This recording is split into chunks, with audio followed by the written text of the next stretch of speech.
Well, hey, hopefully today you'll get plenty of opportunity to die again. Nah, no sticking my head in spheres of annihilation this week. You got your one happy death.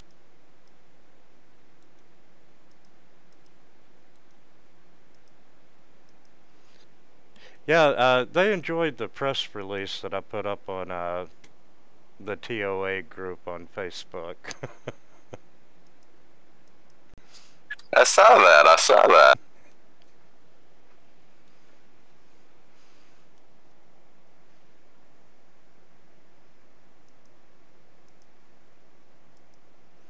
And you are a Minotaur, you're gone.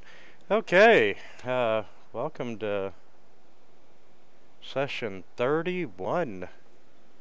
And you all did receive the charms from the sarcophagus, but truly you haven't opened the sarcophagus.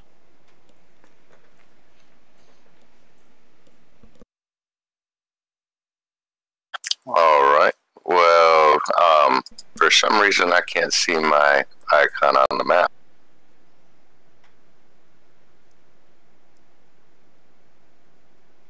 My character token. Yeah, that's because you're not on there. There you are. Oh, drag it back over and give you a new one. Can't see my guy either. Okay.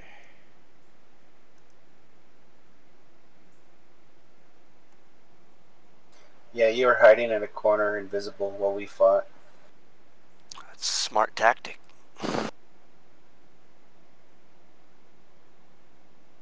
Throwing out disembodied taunts at the undead minotaurs.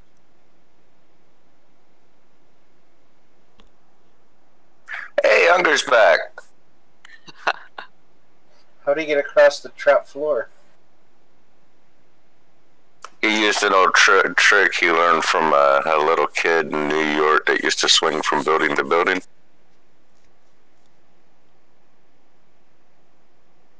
Either that or just jump really far.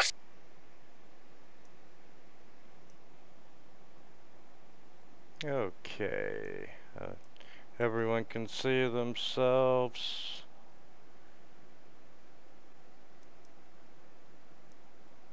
Put Zay on the map.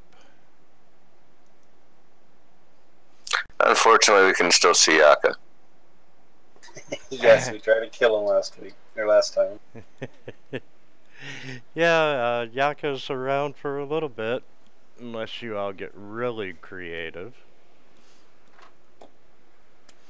So, you still have the sarcophagus to deal with in this room, and just as a reminder from the bottom eastern cell,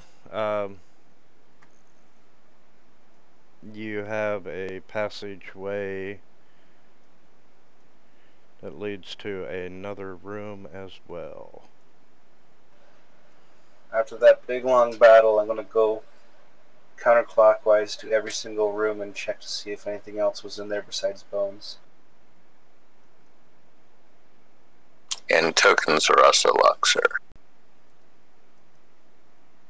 Okay, you're good.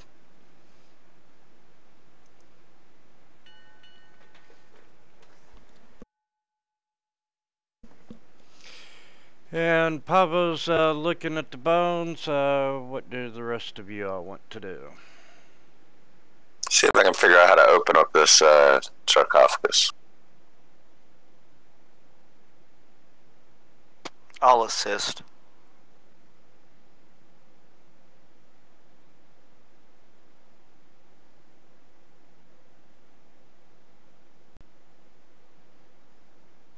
Okay,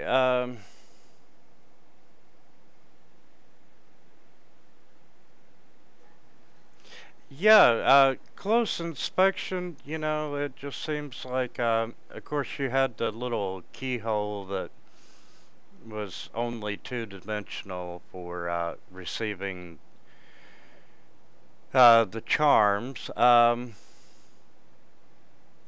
But it looks like to truly open the sarcophagus, all you have to do is push the lid off. I will do a quick trap inspection. Okay. And Pavo, you're not finding anything. Never thought I would.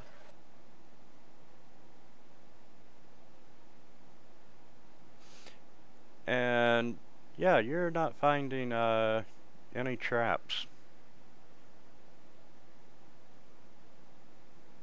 Alright, I'm just going to go ahead and push the sarcophagus lid off then.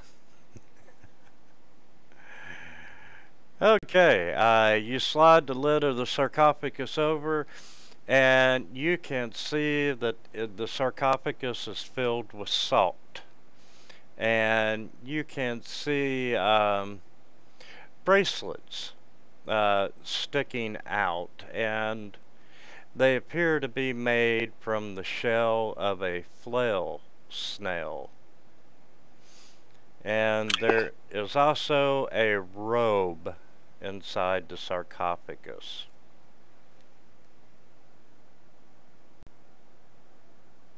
I'm going to pick up and investigate the bracelets.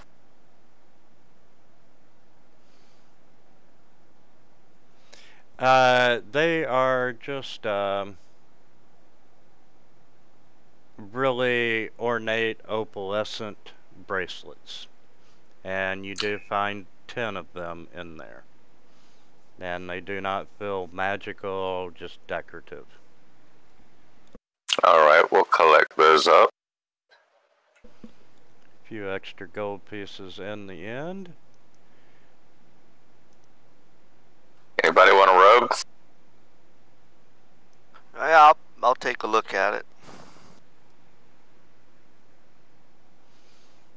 Okay, as you pick up the robe, you see slime pouring from the folds of the robe, and it takes the form of multiple flail-like pseudopods, and you hear a female voice echoing through the chamber.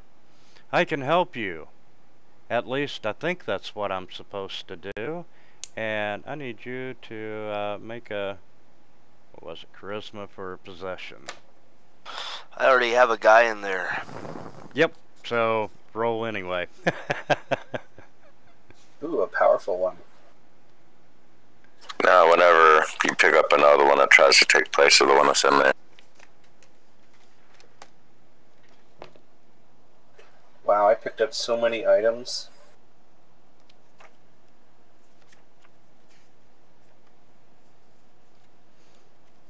Okay, let's see.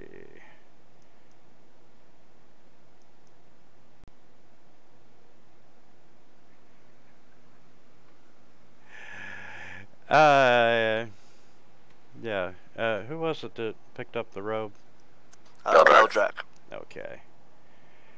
And congratulations. You are now repossessed by someone different. That's always fun.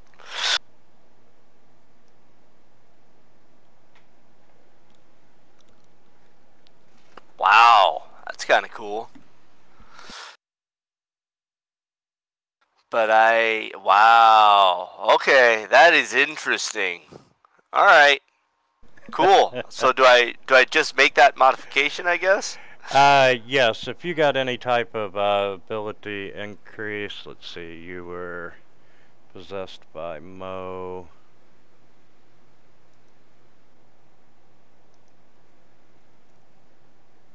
So yeah, I just lose the invisibility thing. Yeah. Alrighty. So, there you go.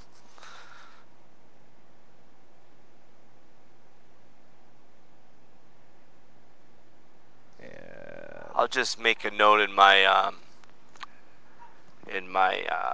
log what happened, so if I need to undo it, I remember what the original stat was.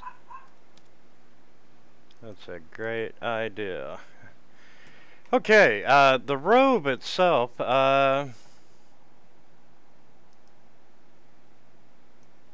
does feel magical. And it is actually a robe of scintillating colors. It has 3 charges. It regains 1 to 3 charges daily. Um, you can, as an action, you can expend 1 charge to cause the garment to display a shifting pattern of dazzling hues until the end of your next turn. During that time, the robe it sheds bright light in a 30-foot radius and dim light for an additional 30 feet. Creatures that can see you get disadvantage on attack rolls. Could I wear that over my breastplate? Really don't see why you couldn't. Awesome. And in addition, any creature that's in the bright light, when you activate the rope's power, gotta do a DC check or they become stunned. And I'm putting the bracelets and the robe in the party sheet.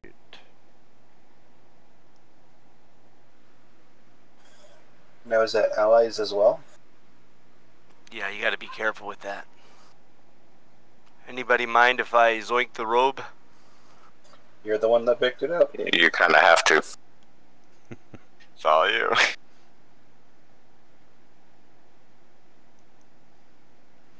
And we make sure you have XP for that.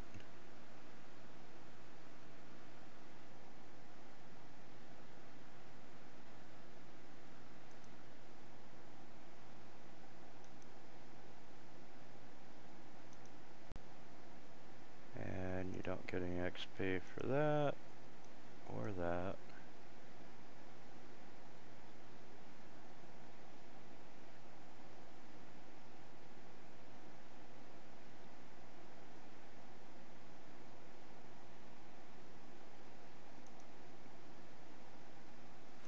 And Targus, do you think we did everything involving the maze? Yeah, we did. Alright, good. And oh, you're so close to being 9th level.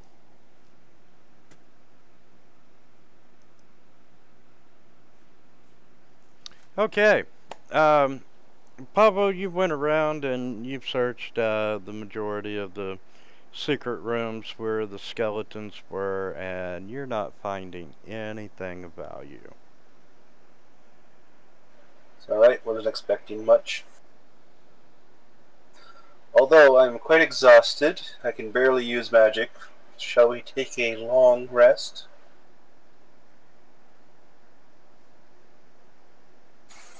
That's completely up to the DM. I guess we could barricade ourselves in a room or two. Or we could move back to that one spot. Yeah, we just have to keep an eye out for growing eyes. Well, I mean, this room has an acid trap leading into it, so... Yeah, that is true, but it does have another doorway, so I guess as long as we block off this doorway from any entrance, say, like that, maybe a little bit of that, put him there. My token. Yeah, well, that's because you're still neutral. Oh, sorry.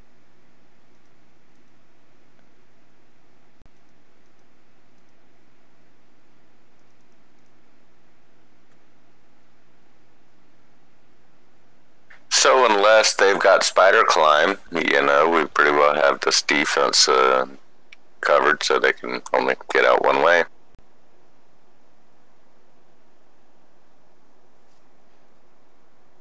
So, long rest? Yes, please.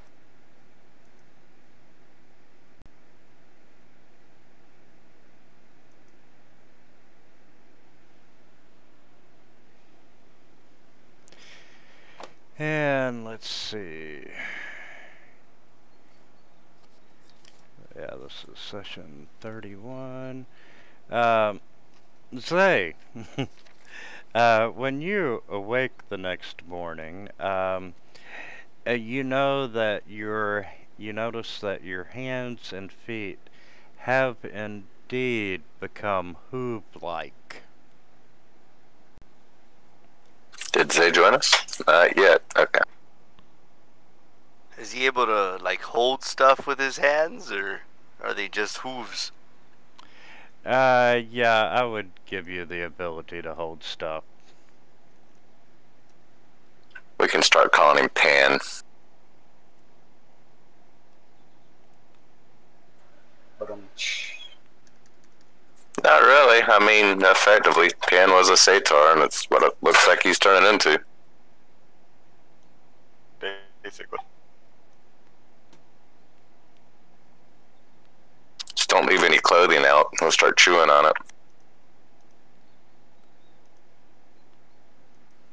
Okay, you all did manage to survive the night without incident.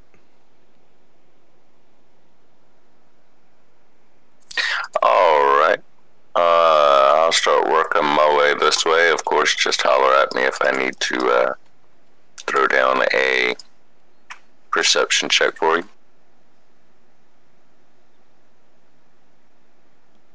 Okay.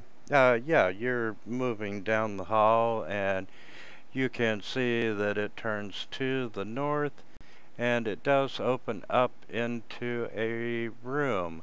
As you start getting closer, you can hear a rhythmic ticking sound coming from inside the room, and as you're round the corner and actually look into the room, you see a wooden cabinet with a numbered dial at the very top, and it's got these two ornate metal spokes.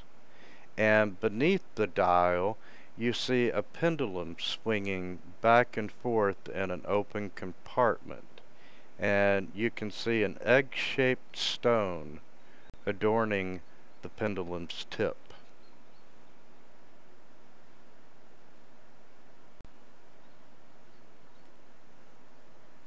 I'll get up and examine the device.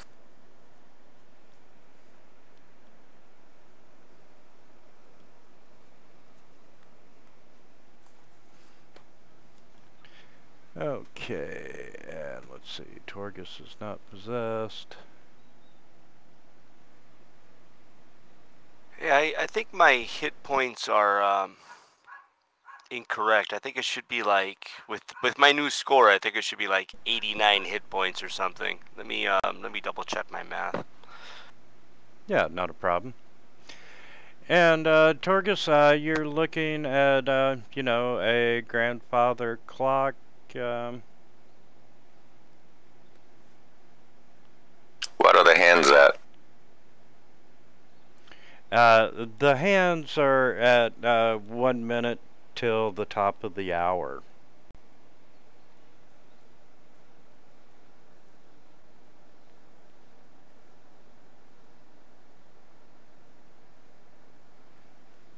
I'm going to examine the rest of the crypt, see, or the rest of the room, see if I see anything.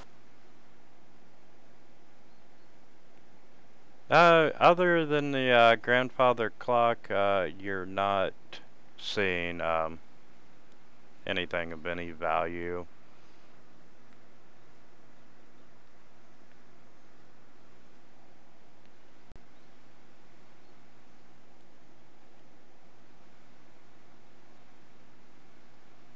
We got any hints on this grandfather clock, guys? anything inside it? Well, there's this pendulum that has an egg-shaped stone on it.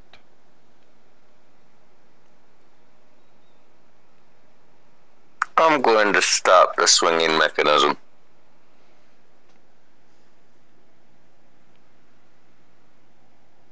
If I can. Yeah, give me just a second.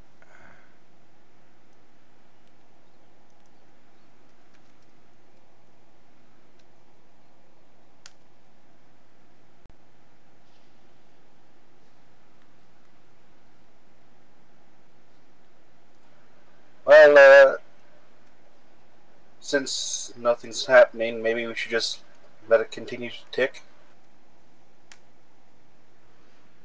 Okay. Torgus, as you reach your hand out to stop the pendulum, your hand is stopped by an invisible barrier.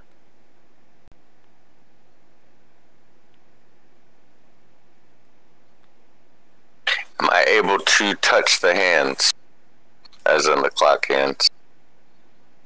Yes, you can. I think we should probably leave this clock alone. Or change the time. Yeah, I like changing the time. Leaving it alone doesn't sound like fun. We didn't come into the tomb to do nothing. Besides, I don't want it to get to 12 noon. I turn it back to 11:30. As you take your hand off the dial, the hand springs back to, you know, half a minute before noon now. Oh, really? Azoth, come here. Stick your nose right here where the minute hand is. And while he puts his face forward to put his nose there, I'm going to put it all the way back to 15 minutes and let it go.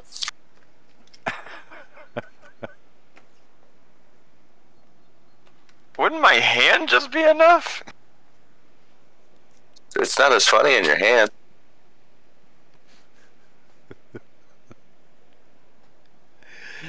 And as you let go of it again, the hand springs back to 15 seconds before the hour. It's a countdown. Shall we join? Sure, I'm going to join out here. Yeah. What happens if I try to push it past 12? Sure, go ahead and hurry up the apocalypse. You push it past 12, the hand does move, but when you let go, it resets to right at 12 o'clock. And at that time, you hear the chimes starting to ring. And I need everyone to make a Constitution saving throw. +3s, by the way.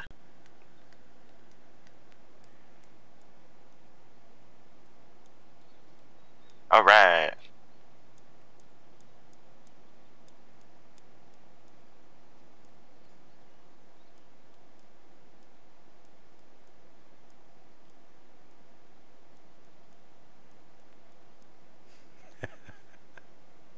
Oh my god, are you kidding me?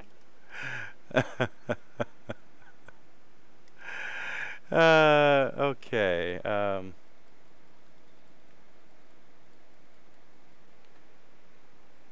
Wow, I just realized Arliss is not even here, is he?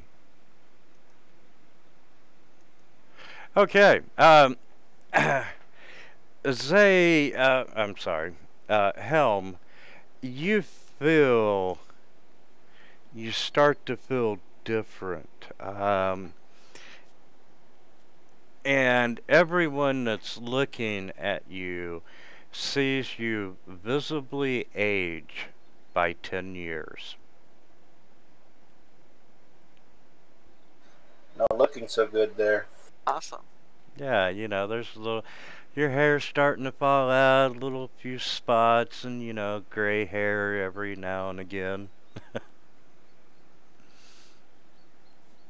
And after that, you know, the chimes, they finish their ringing, and time's moving forward. Nothing else appears to be happening. Must be it. I think, Azoth, smash. yeah, why not? I'll try to hit it.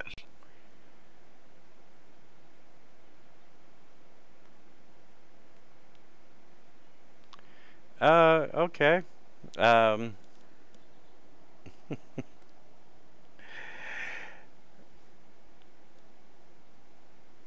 yeah, you swing and hit the grandfather clock. Are you swinging at the invisible barricade or at the clock itself? The clock itself. Yeah, you do manage to hit it, and you do some visible damage to the clock.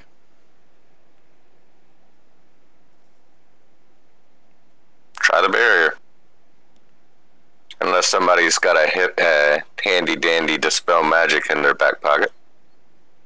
I mean, I don't.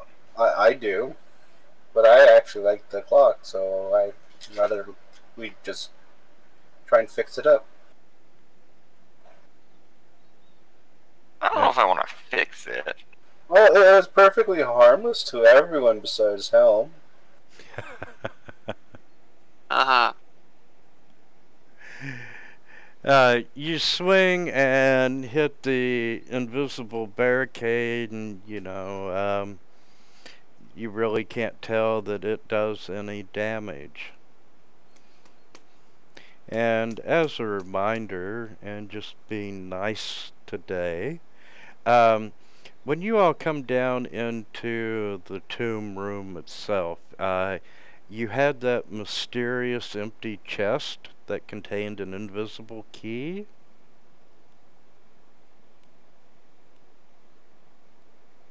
Sure, let's try an invisible key.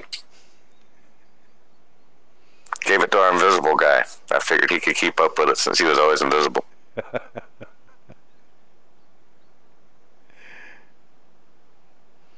Alright, fine, I'll do it. It's not like this is a sphere of annihilation or anything. You hope. Okay, as you're filling around on the barricade, you do feel what appears to be a keyhole. And you insert the invisible key, turn it, there's a click, and you can feel the invisible door open. And you get a really good view of the egg-shaped jewel fixed to the top of the pendulum. And what does the egg-shaped jewel look like besides being egg-shaped? It's just an egg-shaped jewel. Go ahead and grab it. Looks like it could be expensive. Yeah, it is expensive looking, and it's a nicely polished stone. Am I able to stop the pendulum arm? Yeah, you are. Alright, I'm gonna stop the pendulum arm and take the jewel. Okay, truly it is a fabled treasure. It is the navel of the moon. And Cool. part of the backstory is it's said to be carved from a chunk of the moon. It's not magical other than it's said that anyone who holds a stone can always find their way home. Alright, I want to put it in my navel. I'll tie it in with my belly hair. Gross. I'm a dwarf, man. I mean, shoot, you should see me when I sneeze. Look like a party favor. But it is worth 2,500 gold pieces. Won't be after I'm done with it. And as you remove the pendulum, the stone from the pendulum, and let go of it, the clock just never starts working again. Did Helm get younger? Helm is not younger. Alright, no problem. We'll just have to mush his food up before we feed it to him. Can I try to see if I can get it working again? You were really fixated on this clock. Hey, it's pretty fun. Yeah, you're more than welcome to mess around with it if you'd like. And truly, without the proper set of tools, you're doubtful that you'll ever get it to tick again. Oh well, it was worth a try.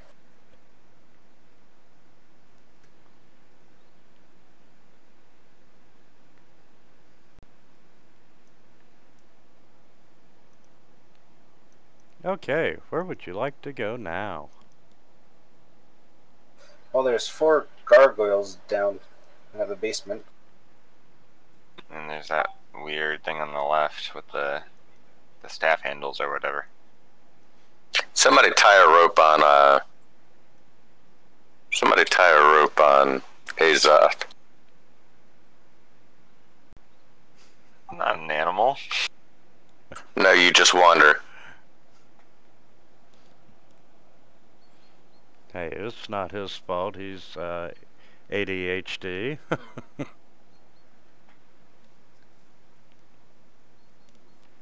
Alright, so I would like to go first. We got double doors down to the southwest. We've got 4 gargoyles down there to the southeast. And I think that's everything right now. Oh well, we got the little dude and the big mouth down at the far southeast, and then we got what looks like could possibly be a secret door down there. And if we really want to, we could go down to the little place down at the far southeast and take out those undead uglies. If we're just feeling saucy.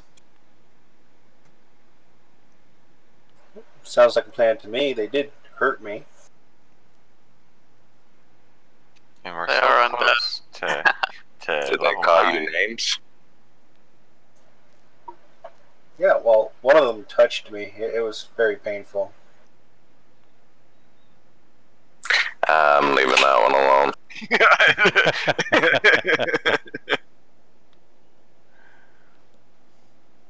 I'm gonna run and jump.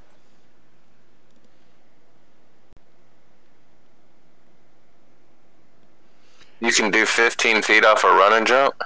The heck's your strength? 15.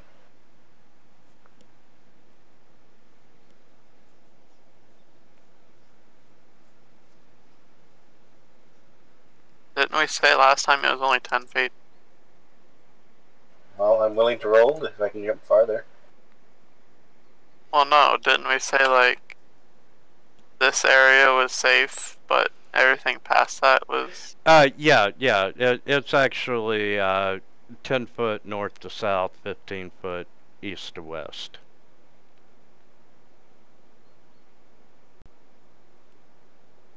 We have a rope there anyway. Yeah. You're all able to cross it without much trouble. Well, I just wanted to do it with style. And just a reminder, the door there to the west, it appears to be a large stone door. You don't see any hinges or handles. However, jutting from the wall on either side are 2 matching bronze sculptures, each the head of a neck and a serpent with fangs bared.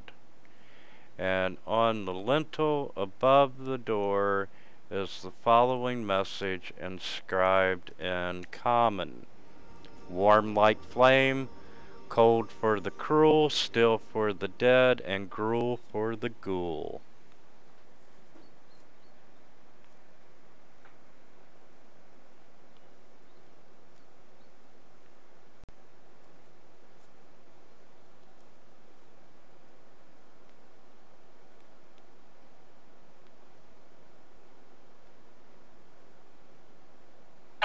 Check out the rest of this area. Make sure there's not any items down here that could help us get by these doors. Perhaps some clues. Billy, if you will make note. Yeah, I did that earlier. We've already checked out this door once.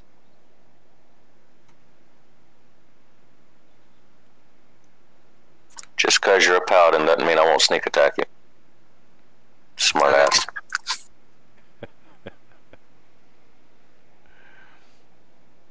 Alright, so guys, do we want to go head to head with some Rocky type guys, or do we want to go down and Hulk smash some undeads? Undead seems like more fun. I agree with that statement. I say we just go one and the other, personally. But there's more gargoyles, so, you know. I don't know, we may physically become more experienced after taking out the undead. I mean, we're gonna have to kill the gargoyles out of the way.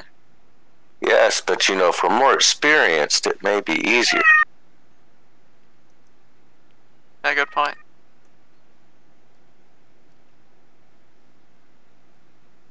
Looks like we're going after the undead.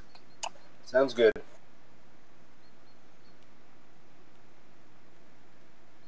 All right.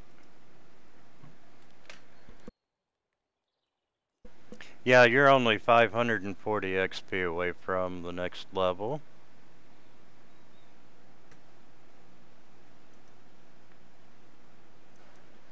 Hey, by the way, where's Azoth? Feels like we're missing someone. Alright. At that mention, I have to start running into the central area. That's why I tied him up. Nobody listens. Nobody listens. Okay, glad you mentioned that. I didn't even notice he was sneaking off. Yeah, Azoth, you're at the bottom of the grand staircase. You hear this rumbling, mechanical rumbling coming from the pit in the middle of the chamber floor. There's the 4 gargoyles, and you can see that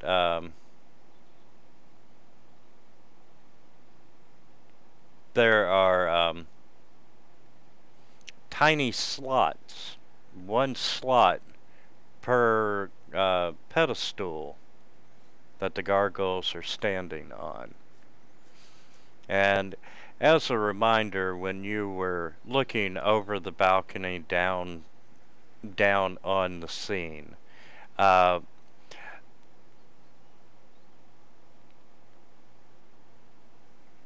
tiles, each gargoyle is contained within a square made of metallic tiles embedded in the top of the pedestal.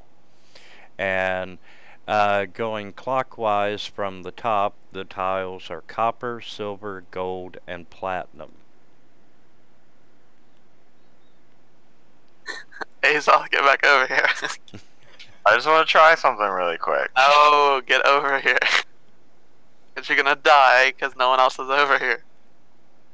No one said anything about dying. I'm just looking. These gargoyles animated the last time. But did they?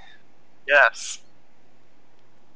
All 4 of them animated last time. Alright, fine. Okay, Azoth, as you back away from the gargoyles and work your way up the stairs, they do indeed start animating.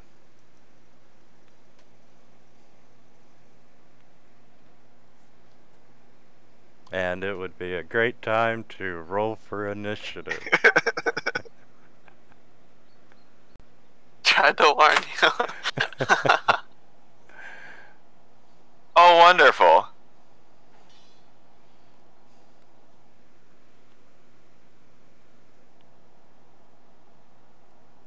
For a second, I thought that was a 1, not a 7. I was very afraid.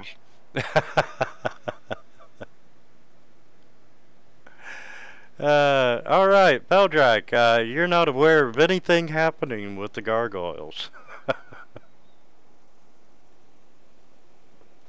But you are aware that Azoth's not with us.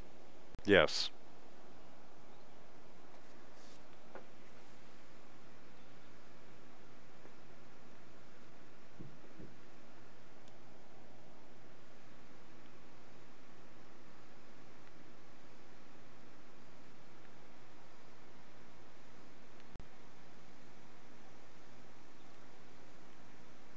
If you're talking, I can't hear you.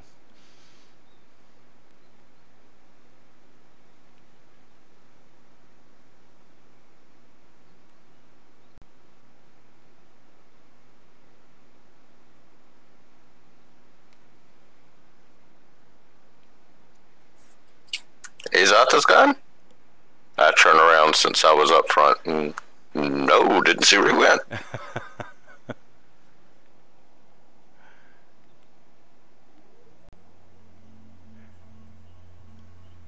I'm going to move up closer. Yeah, you know, you can hear Helm yelling at Azoth, telling him, you know, get your ass up here.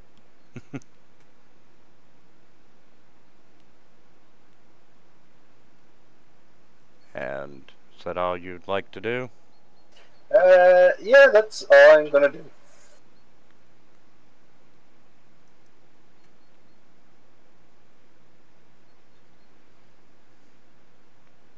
Okay,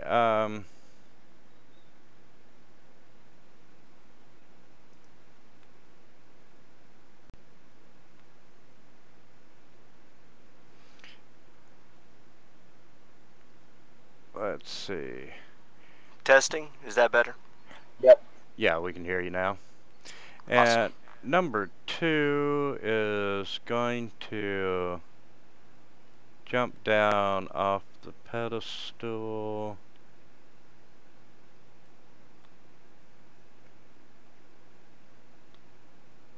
And let's see. Actually, he's gonna jump off the pedestal and fly toward Azoth. And he's going to swing 2 of his claws at you. We just lost him in Discord. Yeah, that's good, because they missed him anyway.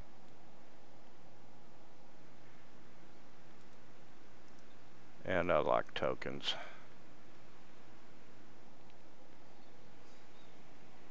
I'll give him a second. Because he's still showing connected to the game.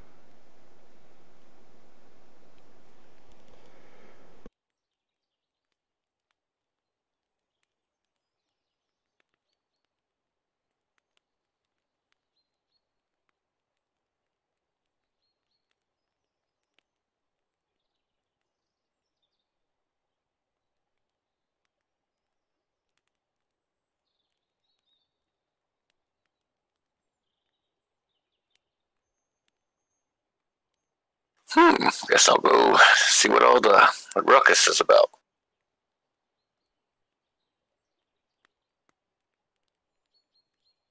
What is my movement? I think it's 25. Yes, it is. There we go. I'm done.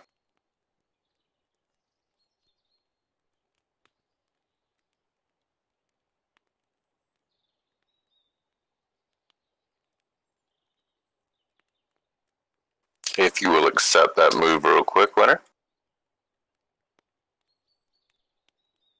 Thanks, sir.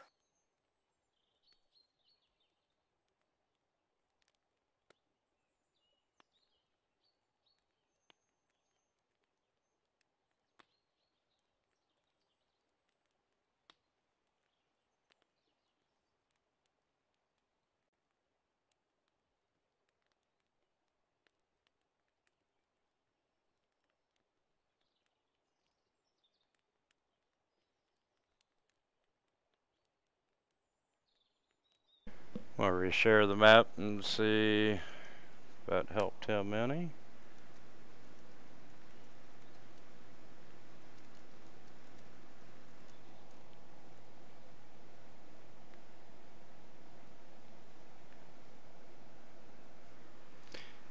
And 19 is going to fly up to the balcony.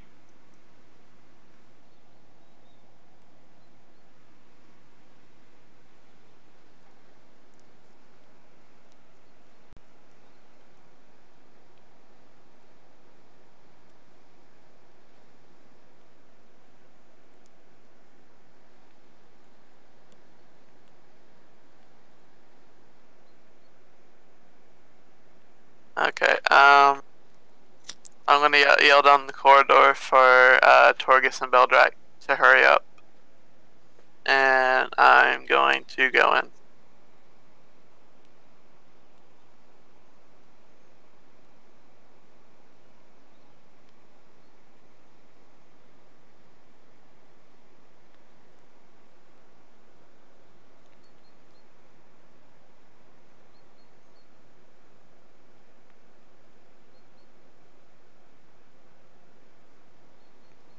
I'm gonna cast Shield of Faith on myself.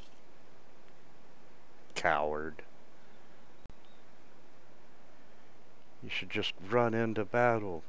No buffs, no prep. Show him what a man you are. I don't know about that. Even though I did age 10 years.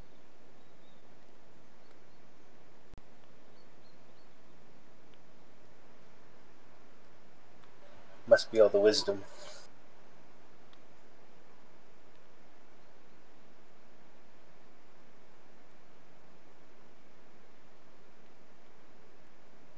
And then I'll swing at said gargoyle.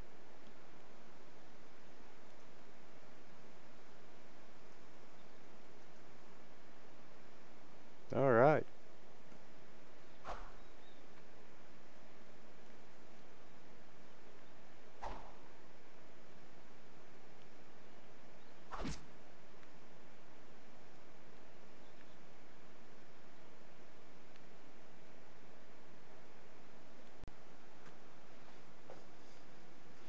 Okay, 14 is going to jump up and fly up. Is he trying to do it with style by jumping then flying, or? Oh, he just spreads his arms and whoosh, up he goes. Wow, he's an amazing gargoyle. Most gargoyles would have used their wings. That one must be dangerous. And he must be the 4-leg 2-arm variety. And he's gonna try 2 claws at Helm.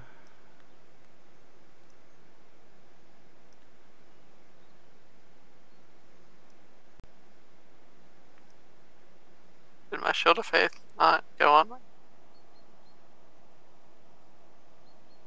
I mean, it wouldn't matter, but...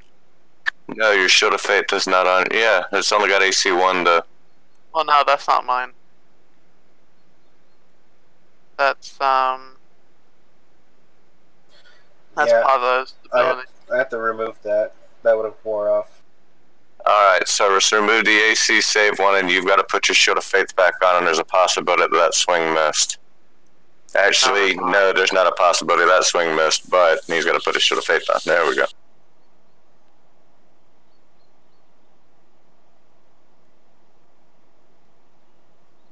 Now we're good. You can beat on him. So they missed? No, they hit. 25 would have still had over his Shield of Fate. Got it. And let's see, number 15's going to take flight, and it's going to come down and land on the railing of the staircase.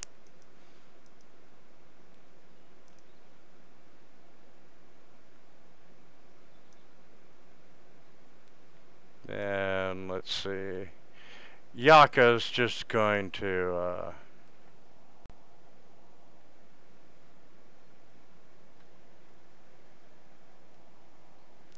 let's see, what the hell happened here?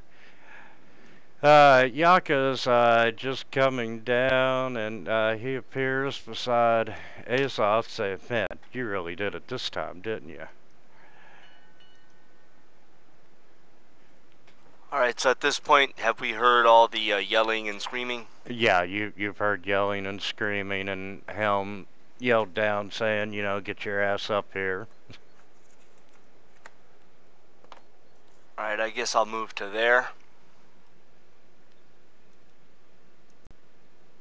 So you said if there's 1 or 2 people in front of us, it's a -2, right? Correct. Alrighty.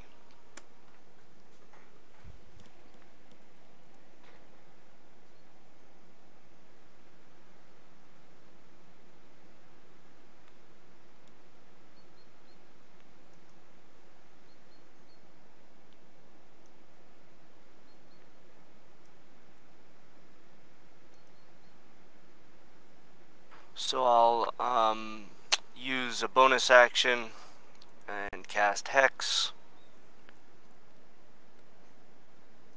on the gargoyle directly in front of Helm. And then as my action, I will cast Eldritch Blast on it.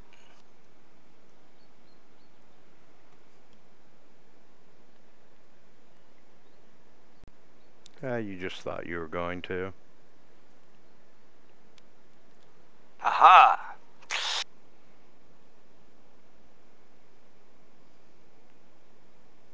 And if I can, I'll try to push it 10 feet, though it's probably up against the wall, so it probably stay put. Yeah, it just backs into the wall and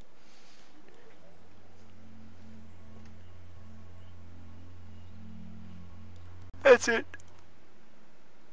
Alright, a little nervous that we're kind of outnumbered. I'm just going to run on in there. Right next to Helm. Oh, and I do apologize. That may have missed. I forgot to do the -2 on the second shot, so that's a 17 with the -2.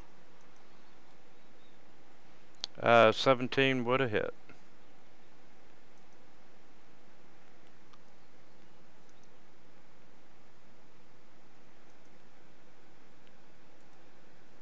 And Pavo runs forward. And I got to cast Bane at level 2.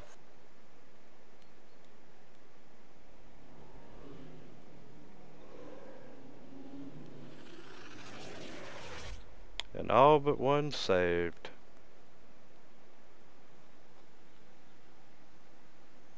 That's number 19. Yep. One in front of Helm.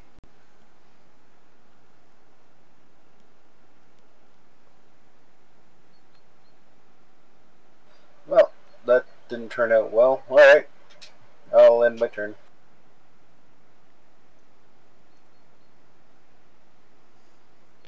Okay, number 2 is gonna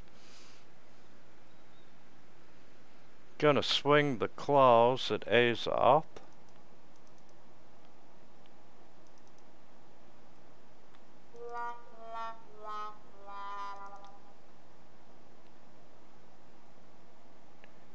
And he is going to try and bite Yaka. You suck, Gargoyle.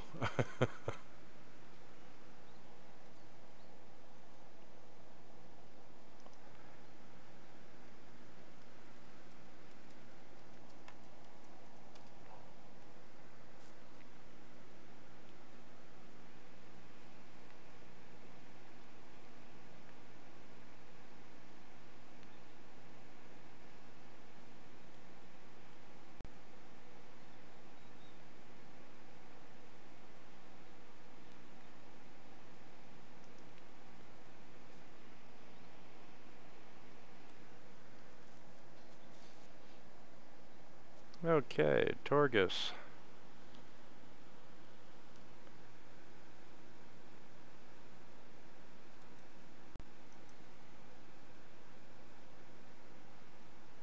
And that was my cunning action. And I'm just going to do a quick target on that one. And fire my crossbow. So hit. It's not going to do too much damage, but it'll do some.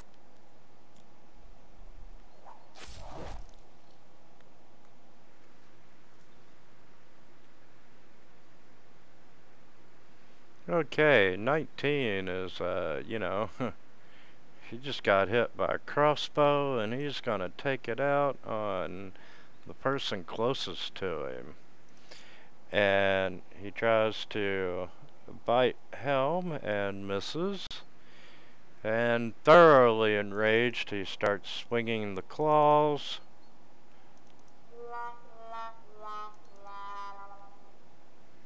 And Helm got really lucky. Okay. I'll activate my flame tongue and return the favor.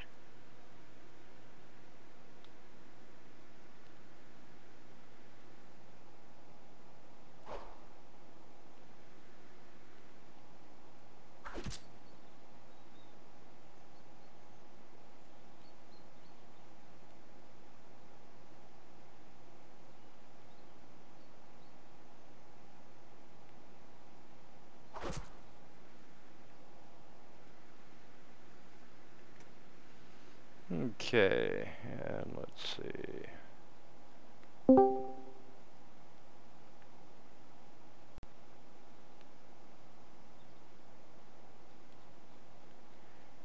And Pavo didn't do any damage to 14, so he's gonna target Helm and hopefully have better luck.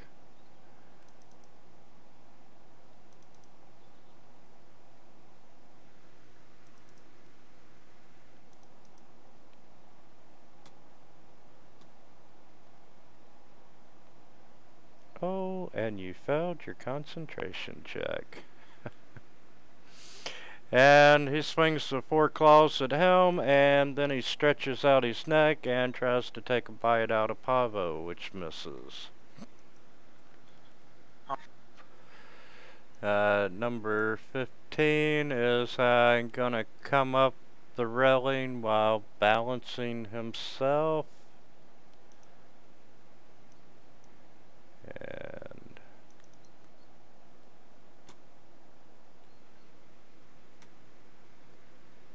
he is going to try and bite Pavo.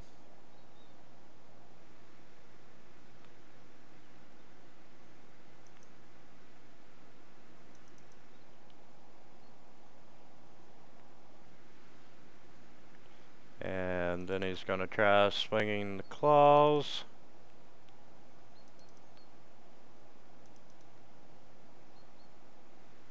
Your claw attacks suck, people.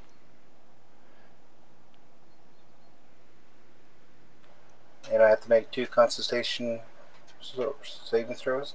It did it for you automatically. Excellent.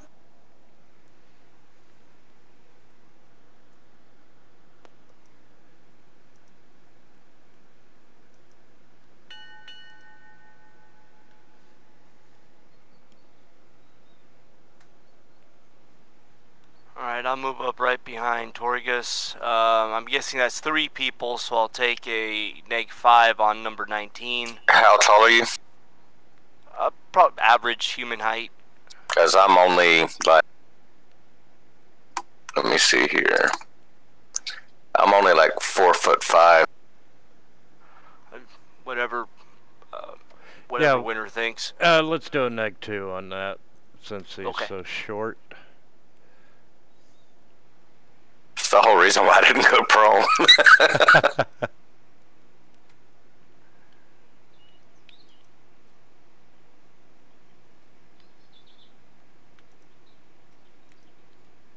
God damn it. Alright.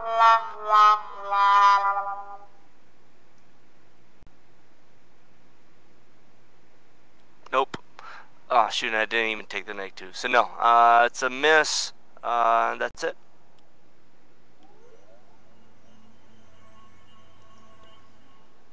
I'm not content with my last one. I gotta try and cast that spell again.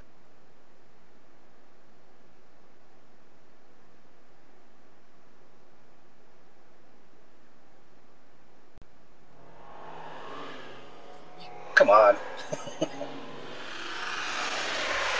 Let's see. It's the same one and an extra one. Yep, number 14, the one hanging right beside you on the balcony. I am now just going to run for it. Actually, what was that spell that you just cast? Bane. Alright, because it affected 19 and 2.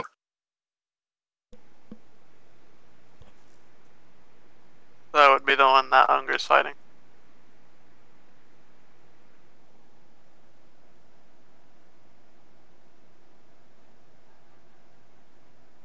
I think it might be on Gargoyle 4 twice. May 19. Yes. Yeah, it's on 19 twice. 19 twice. Got it. Oh, I hate being double baned. I took care of it. Pavo, you sure about that?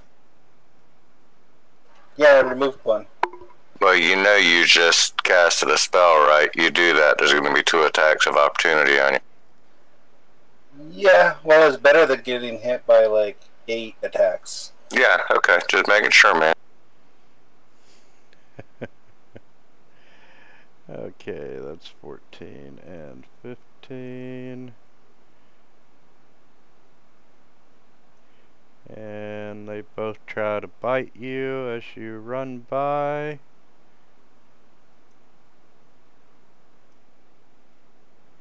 And they both miss. Yep, I feel lucky. Okay, number 2, we're gonna do it all again. That's a miss. Finally got me.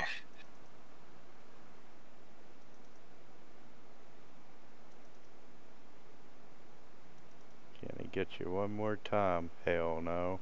Sure not.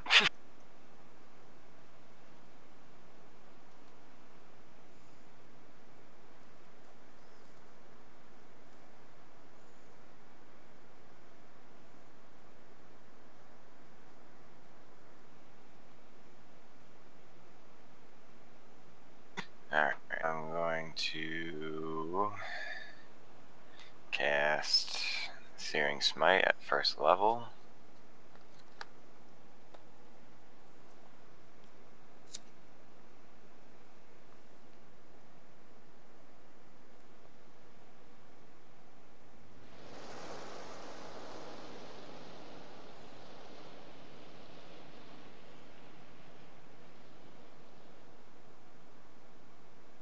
Oh, come on. Oh, really? Well, you still have, until you hit, you have your Searing Smite. Yeah. Now you use your Searing Smite. And then if you want to use another spell level, you can add another Smite in on top of the Searing Smite on the same hit. Yeah, if I hit him. Oh, okay, I thought you hit him with the second one. My bad. It almost was a 20, and then it's flipped to an 8. And, you know, Azoth Yaka kind of looks at you and goes, I would say you hit like a gargoyle, but hey, at least they hit. Just kind of laughs and... Alright.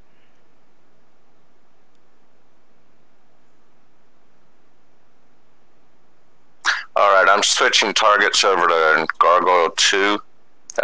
Double check my line. If you put your cursor on my character, you'll see my line. Let me know if I've got line of sight on him. Yeah, I give you line of sight on it. Alright, I am going to Slayer's Mark, or Hunter's Mark him, excuse me, as a bonus action.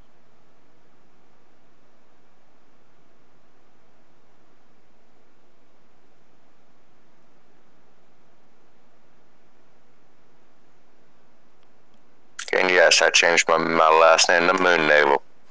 Alright, and now I'm going to attack him. Wah, wah, wah, wah. Which is fine, because my mark stays on him. Okay, 19. 19 Managed to take a bite out of Helm.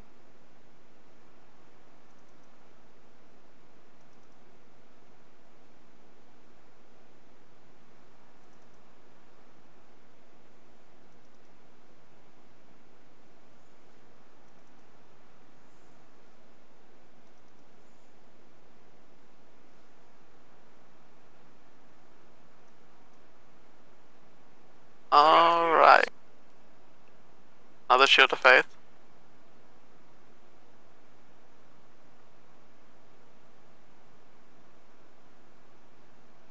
And I'll continue swinging at 19.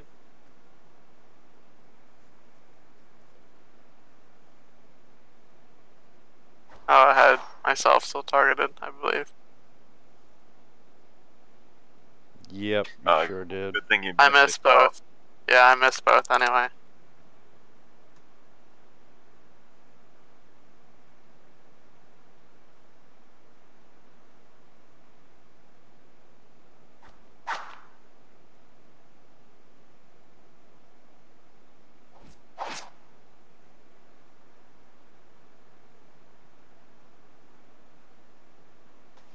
Okay, 14. Tries to bite.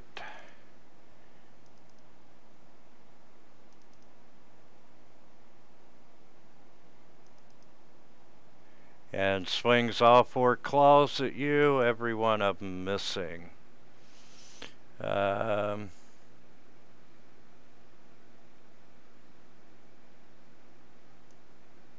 Number 15's going to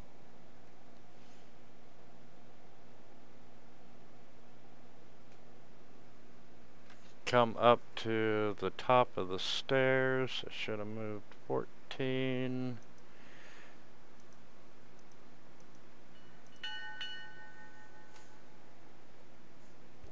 New target for you, Beldrak. Yep. So I'll use my bonus. Oh no, wait. The hex stays on him until he dies, right? So I'll Or you move it. Oh, you can move it. Okay, so I'll bonus action move it to the guy in front of us.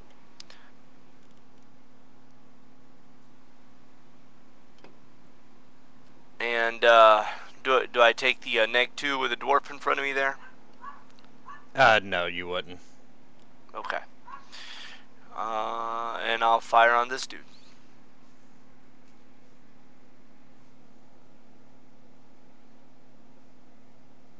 Of course, I would give you a +2 if you shoot the dwarf.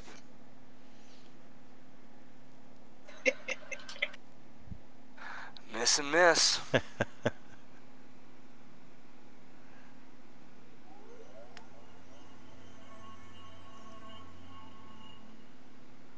Alright, spiritual weapon's a bonus action. So I'll put my spiritual weapon right there.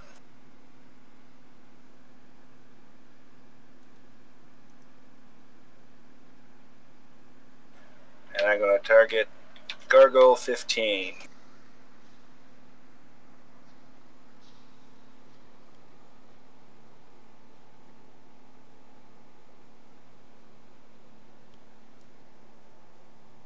Oops, sorry. I forgot to swing for him. Yeah, miss. Can you heal him 8 damage? Yeah, sure can.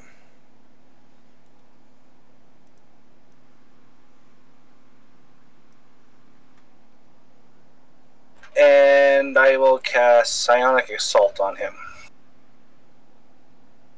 Wait, no. Yeah, I can do that.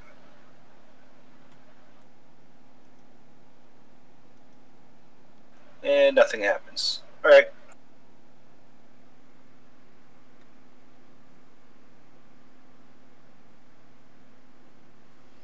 Okay, I wonder what number 2's gonna do.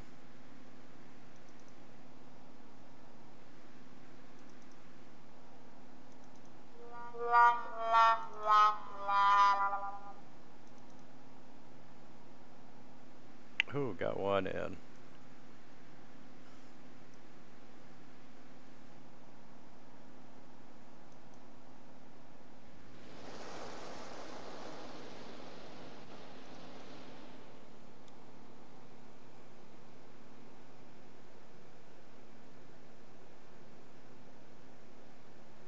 understand. You flailed with the flail. Alright, first thing I'm going to do is I'm going to move my hunter's mark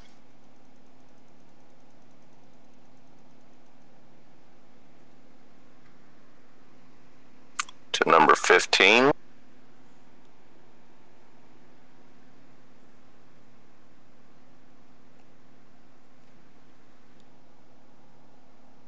And now I'm going to attack you.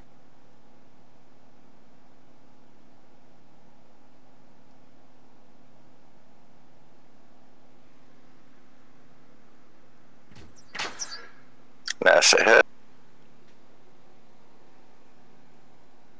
Sorry, I hit that twice. It was only the 18, subtract the 8. Not a problem. Oh, and hold on 1 second. Sorry, I forgot to roll. I just forgot to add my hunter's mark in on that. 1d6 is all that is. So just actually subtract 3, not 8. Or just give him back 5, one or the other.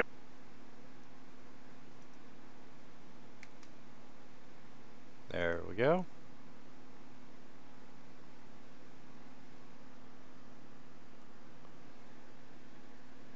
Okay, 19.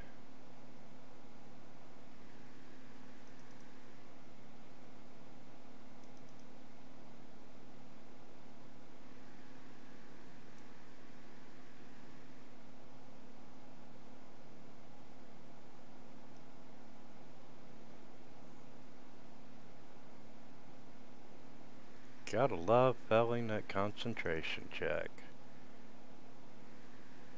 Not like he actually has any control over it.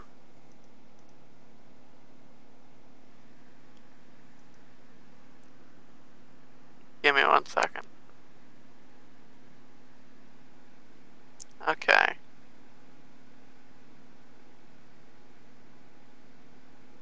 I will be casting Shield of Faith on myself again.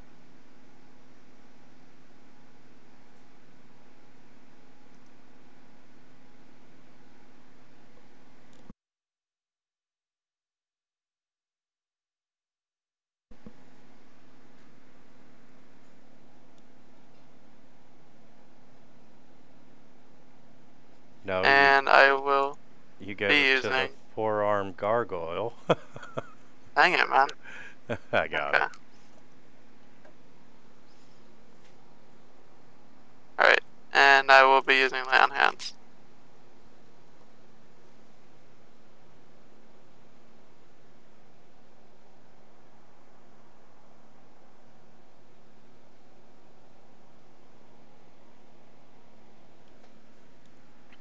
Okay, 14 is gonna fly north 5 feet. And let's see if we can do some damage.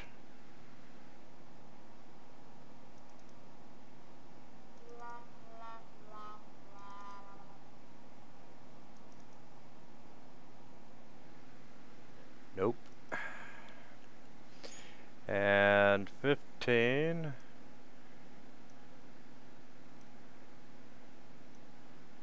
That spiritual hammer.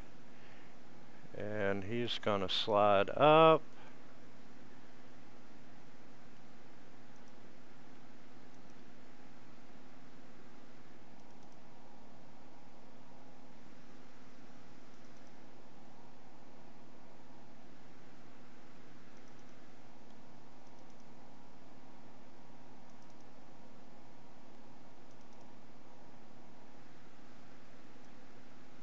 And he manages to bite you once.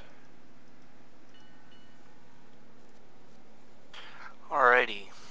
So I will go ahead and fire again on the 4-armed gargoyle that's right in front of us.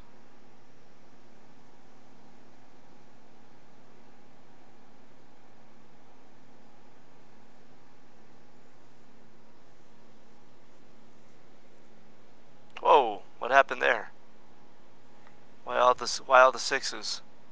I think you may have had your hex on twice. Yeah, because you've missed so many times. You just had your hex sitting there. Just roll the next one without the buff. Okay, yeah. If you hit again. Yeah, you can subtract 7 points, I guess, or 8 points, whatever you think of that damage. Yeah, last say subtract 3 points. And that was on 15. Alright.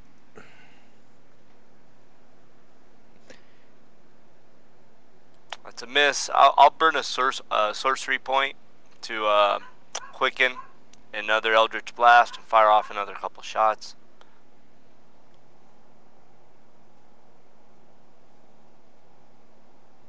Does Quicken work on cantrips? Oh no, yes. It just uses 1 sorcery point. Alright.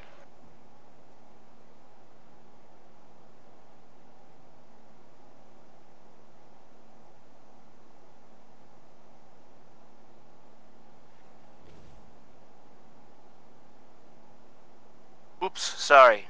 I hit the wrong button. I apologize. Remove 8 damage. Sorry about that. Not a problem. There's a lot of 8 damage being healed in this fight. It's because we missed a week. And that's it. Alrighty.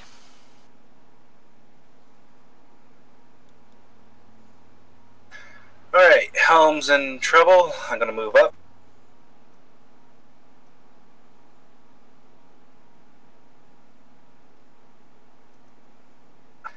And I'm gonna cast Wave of Terror.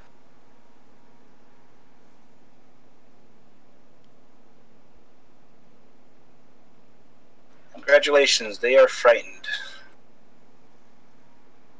And I'll move back.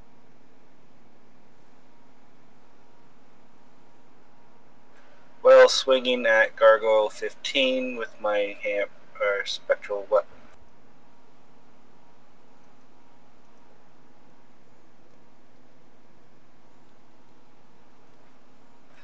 Alright, no damage yet. It's just me and this gargoyle swinging at the air randomly.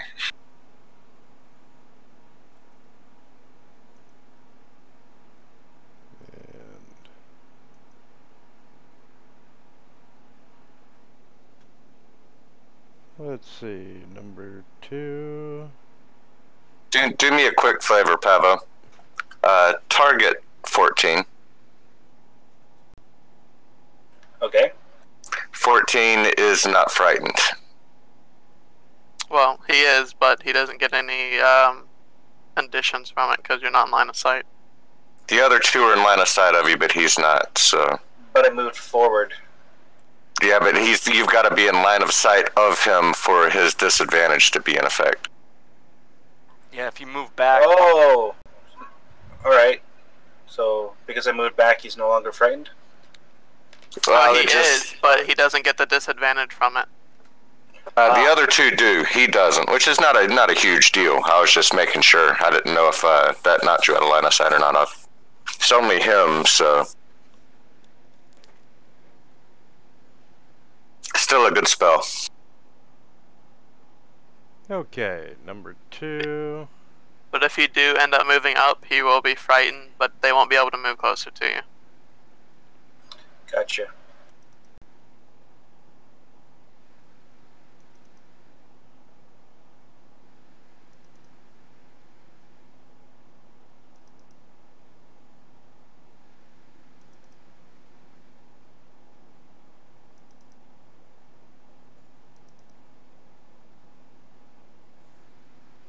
Well, hey, I was doubly better that time round. Oh boy.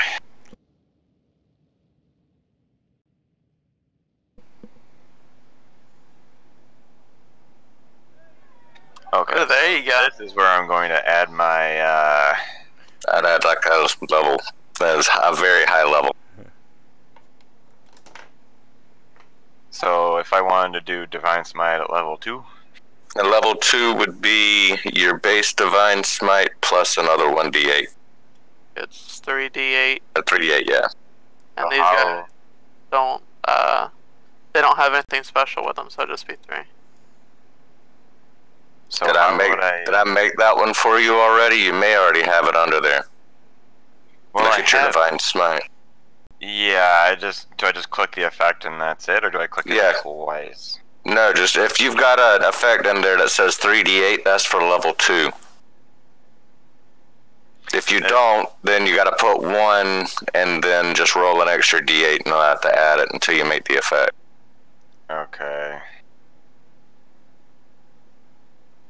Actually, just hit that 3 times because that's no. Yeah, just roll it now. You're fine. Okay. And then you'll have to roll an extra d8 after. Okay.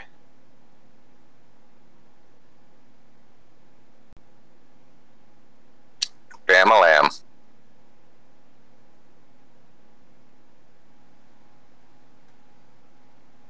Now just roll. Actually, excuse me. You can just hit it one more time and actually just roll 2d8 because it is a crit, so we get another 2d8 out of it. Okay. So how would I do it as far as like damage? Just right click on a d8, hit 2, roll it, and it's gonna have to be just manually added. So if you'll add another 12 to that, please.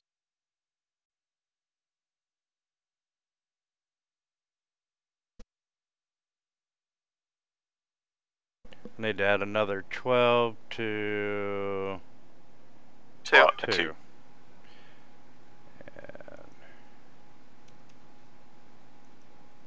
All right.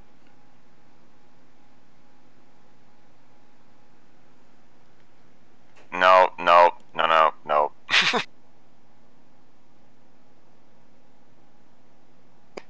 just take off that other 12. Wow. Everybody is rusty.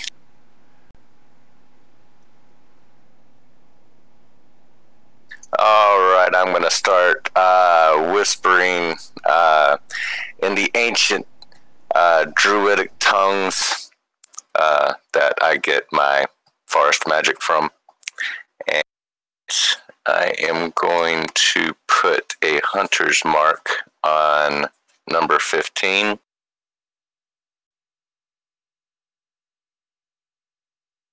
Let me see one of them gets it extra. Hit. Okay, so this one's whenever I hit. Alright, hunter's mark is on me. It's marked on him. Ooh, hold on a second. That was my bad. I didn't mean to do hunter's mark twice. I meant to do...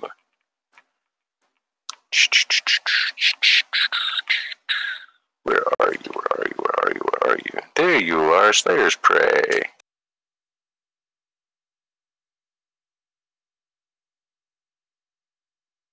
Alright, and I'm going to attack number 15.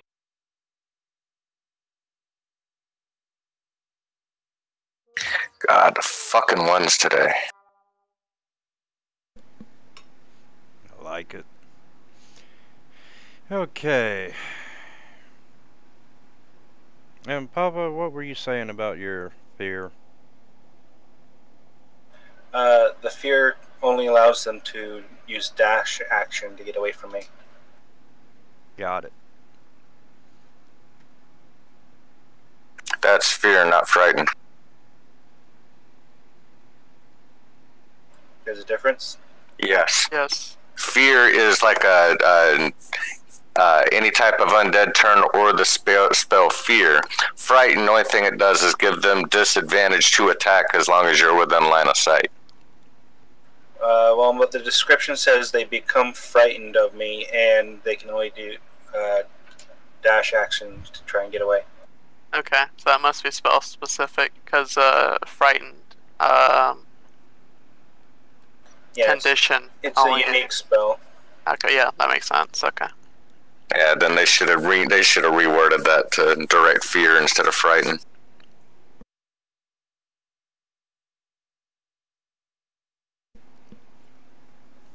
So, since he can attack because he's not close, right? Or does he have to run away? What's the name of the spell? It's Wave of Terror. It's from my Mace of Terror. Oh. I don't know if I can share. I can look it up. Give me a sec.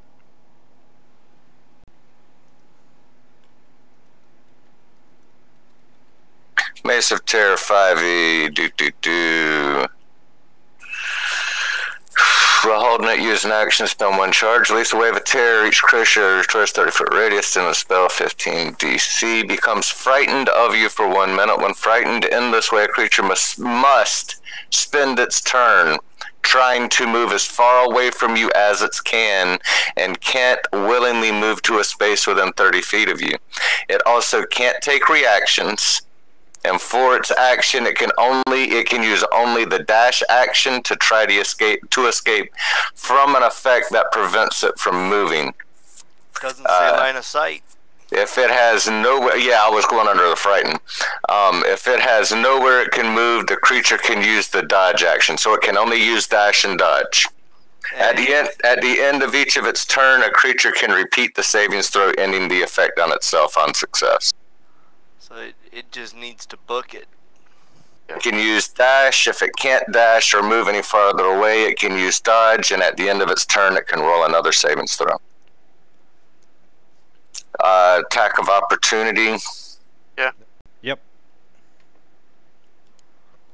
I don't think attacks of opportunity work on forced movement. Like through fear. I'll look it up. Yeah, it's one of those random bits to it. You have to willingly move out of the way, but not through forced movement.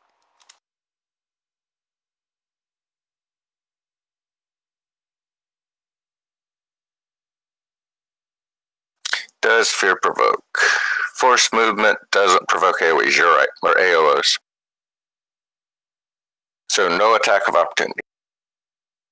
Yeah.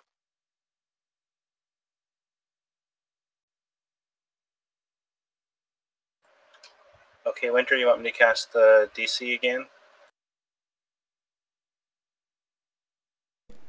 Please. He is still feared. Damn. And you can probably, it doesn't really matter, but you can probably change his effect from terror to fear. That's basically what it is. Okay. So it doesn't require line of sight, so 14 is still feared, correct? Yes. And Okay. they do not get attacks of opportunity. Yeah. Is there any way I can get past Gargoyle 15? Well, he's going to run away soon. Yeah, but I won't get attack of opportunity from him. I just want to know if I can get past him. Yeah, he's up on the railing. So, tell you what, why don't you roll percentiles, 50 or higher, you made it.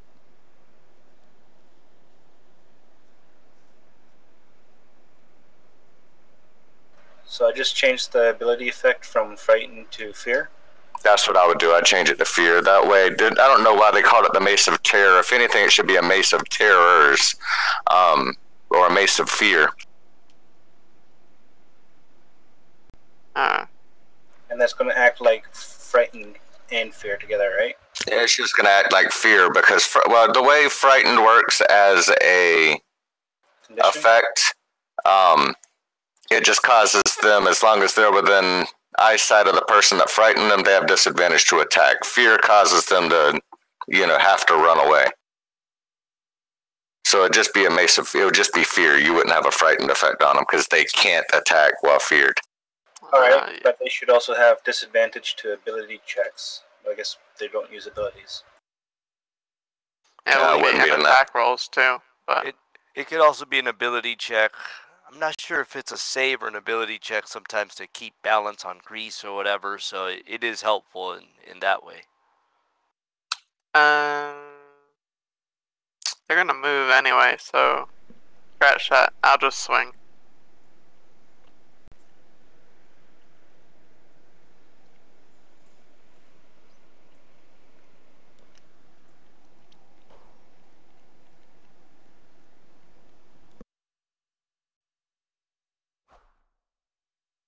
And I will smite this one.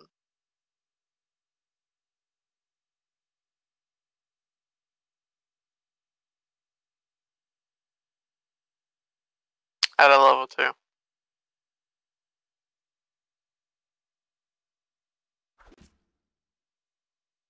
Look at them ones.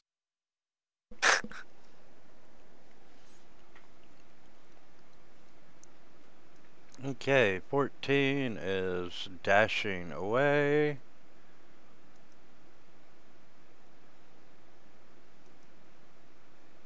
Go ahead and roll your save on 14. Oh yeah.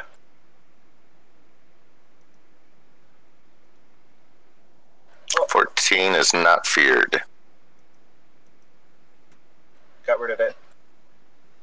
And 15 is gonna do the same.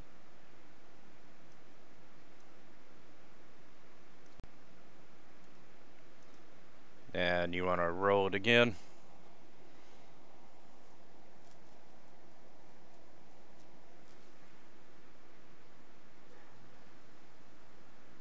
Alright.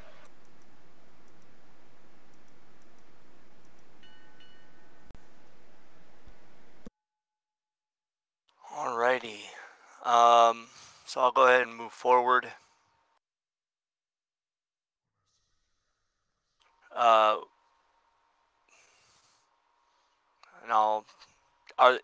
is that pillar in the way of me being able to fire on Gargoyle too? No, it's not. Okay. So I'll move up a little bit and then I'll fire on 2. Actually, I just looked it up. I can't actually move the hex. Hex, I guess, is special. It needs to stay on the thing until it drops, and then I can move it. Okay. So I'll shoot it. I'll shoot at that dude.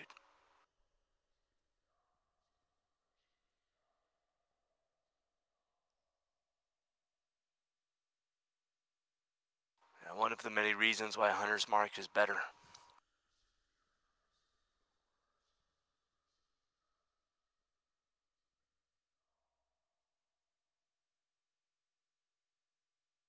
Oh, damn it. Did I? Sorry, just take off 1 point. No And problem. if I can, I'll try to, like, I don't know if he's feared, but if I can, I'm going to try to shove him behind Unkh to the bottom area. If not, that's fine. Yeah, we'll push him back under the stairs.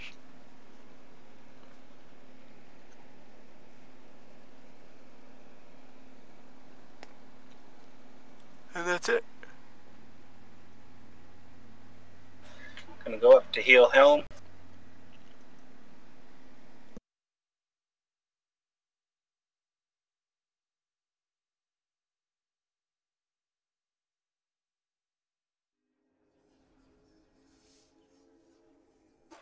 And receive Blessed Healer.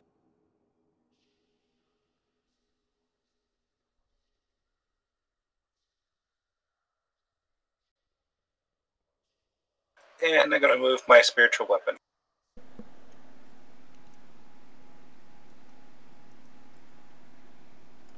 Can I hold my spiritual weapons attack in case 19 comes back?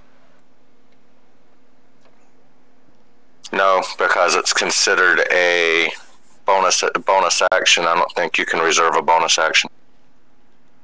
Alright.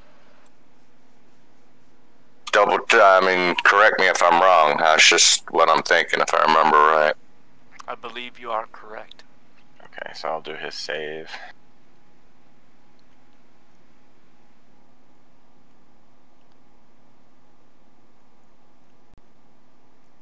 Nope, it's only an action.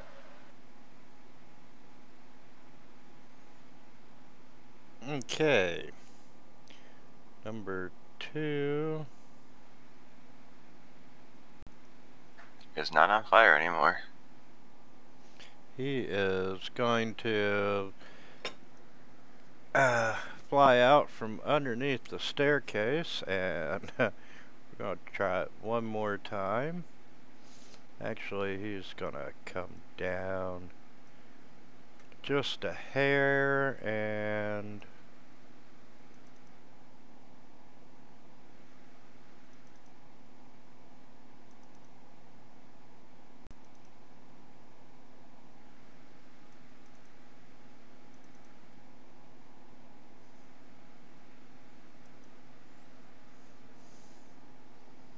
Well.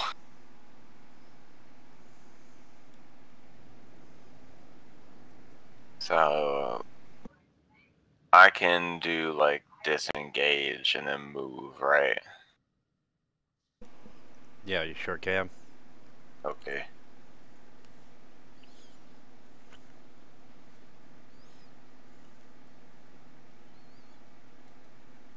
Can I disengage and dash or no? Yeah, I think you'd be able to.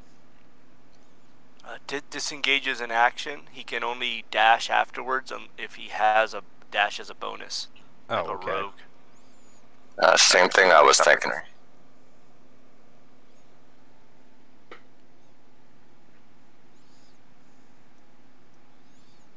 So you're there in the corner. Oh no, I got 10 more left. Oh, okay. There you go.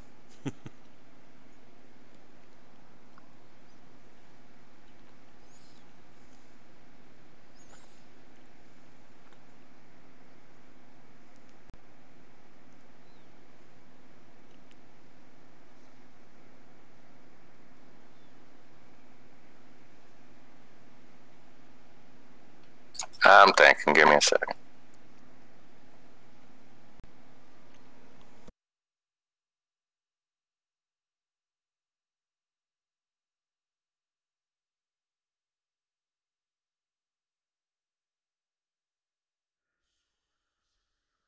Moving there is my cunning act.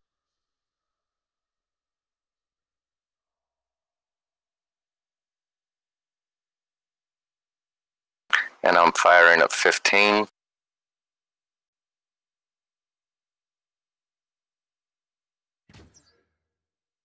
And missed.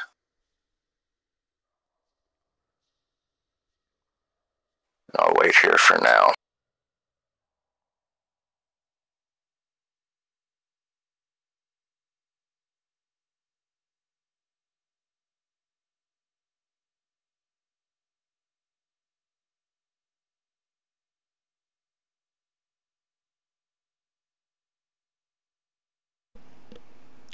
I was muted. 19 is up against the door, so he can't really go much further. You take the dodge action then.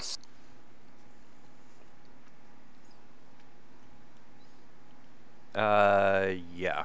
And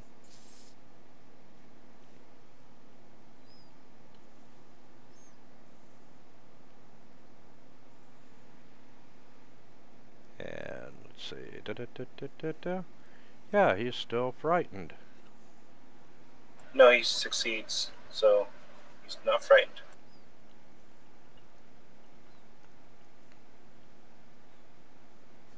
Oh, okay. I read the wrong one.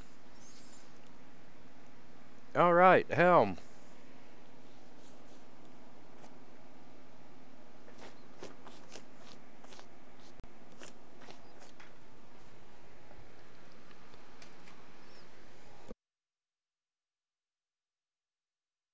Oh, wait. I had myself targeted.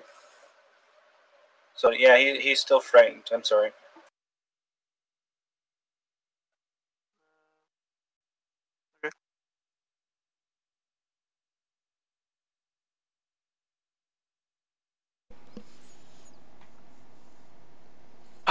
Okay, I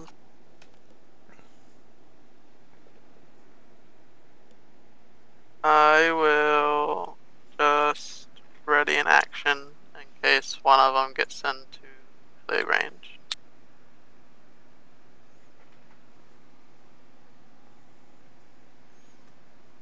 Okay.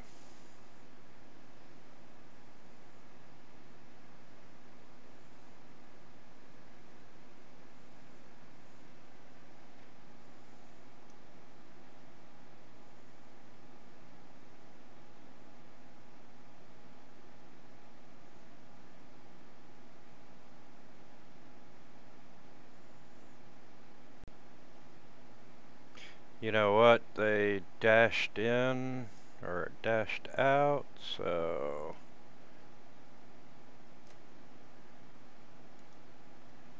that one's gonna dash forward and land on the railing.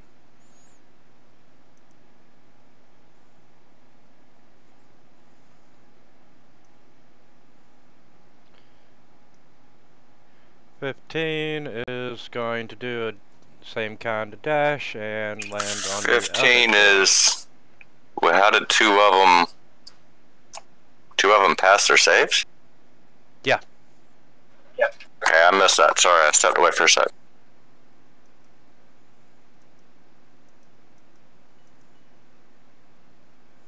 Alright, I'm gonna back up 30 feet. He can take his attack of opportunity. Backing up Beldrak. 30 feet. Beldrak's harder to hit than you think. All about that shield. Okay.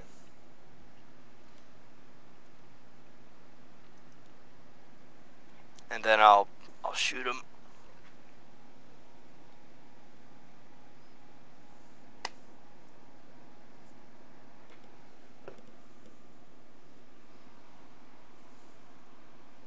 If I can, I'll move him back 10 feet.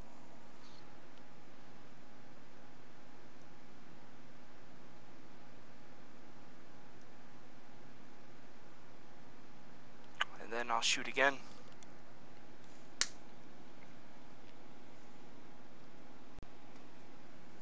And I'll move him back another 10 feet.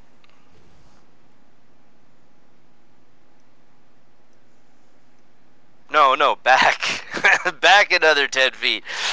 Yeah, I wasn't sure that I moved him an exact 10 feet the first time, so Okay. just reset and move him 20. Alright, there you go. And Pavo's breathing a little easier. And I am going to move right next to my spiritual weapon.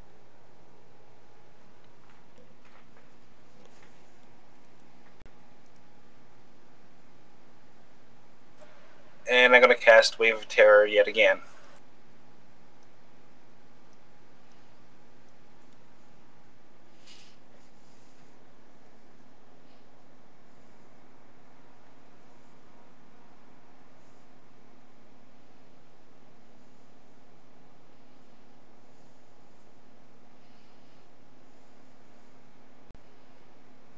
And I'm going to attack 14 with my weapon.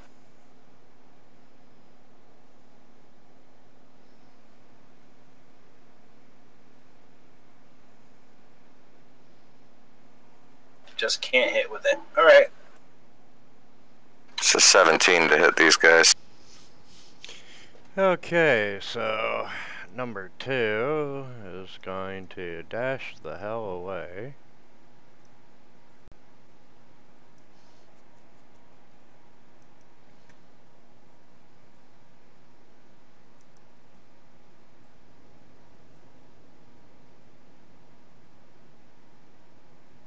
Well then.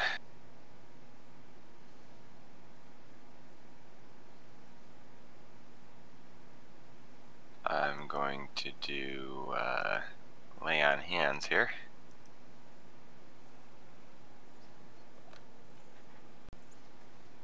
Now, is that's a spell slot, right? Like the first slot or something? No, it's just its own special thing. Oh, word? You have like a certain pool that you can draw from, I believe. Yep, I'm about to use all of it. Yeah, it's your paladin level times 5. So it should be 40. Yep.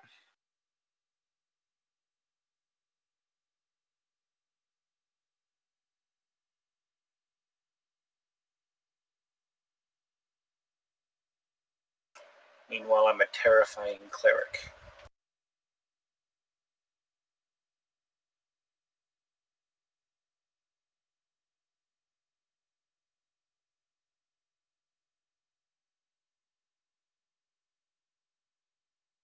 No, I'll try something.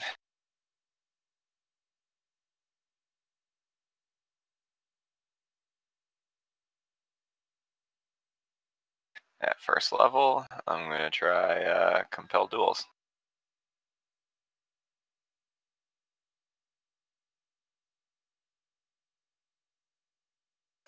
Is lay on hands in action? It is a regular Yes. action. Compel Duel is a bonus. Right. Yeah, okay.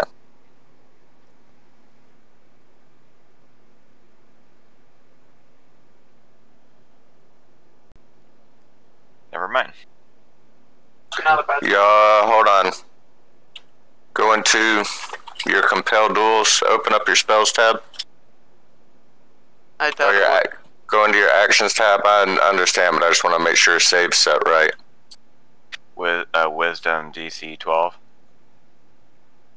Yeah, but you got to go in and make sure that your saves are set up as... Remember, he has only a +1 ability- charisma Ah, modifier. that's right. Yeah. So it probably would be 14 then, or 12.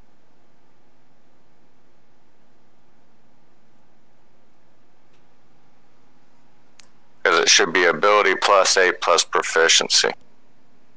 Alright, so he's running. It's a proficiency of 3, ability 1, so that's 12. Yep.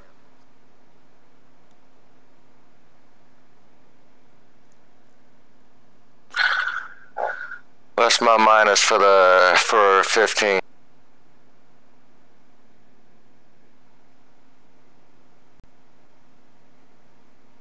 -2. As if it wasn't hard enough to hit these guys.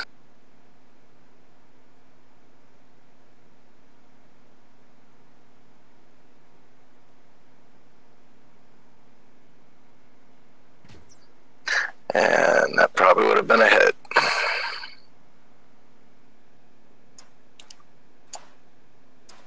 Yeah, but it wasn't. Cunning action that it.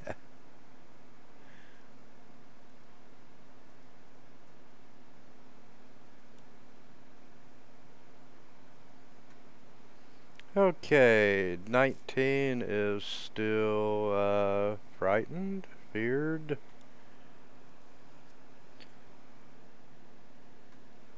You wanna throw that DC check again there, Pavo?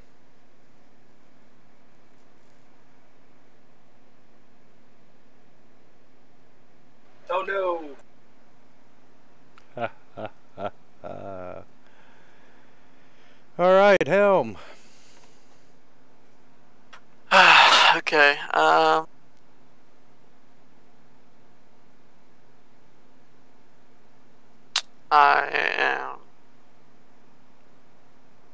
swing at 14.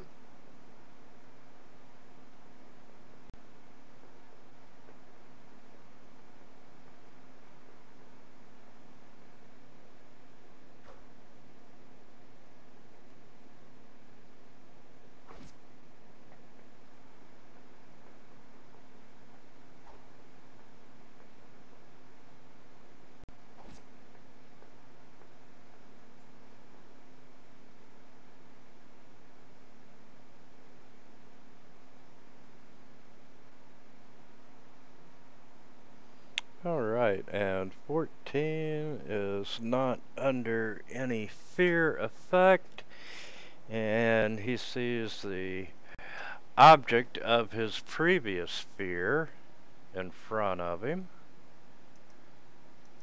So I wonder who he's going after. Torgus.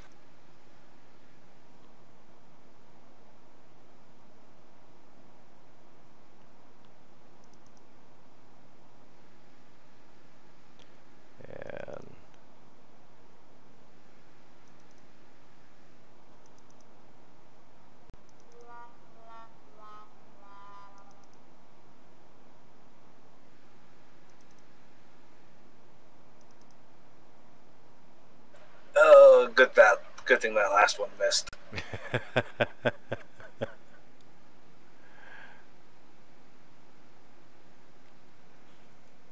Oh, you're not kidding on that. And let's see, 15 is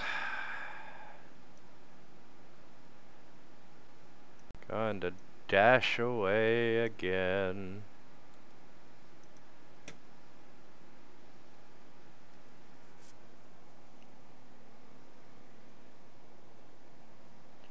You want to throw that check one more time?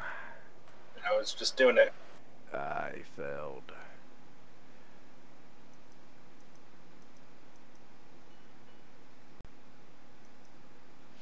And guys, do you mind if we take a 10-minute break here? Sure. Sounds good to me. Yeah, we're going to be in this combat for a little while longer, I believe. So we'll see you shortly.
Oh yeah, yeah.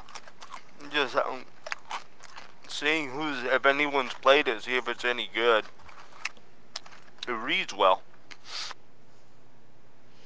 Yeah, I've talked to a couple of people that they haven't played it yet, but doing the read through. You know, some things are easier and some aren't. Yeah, yeah. It's a very different game.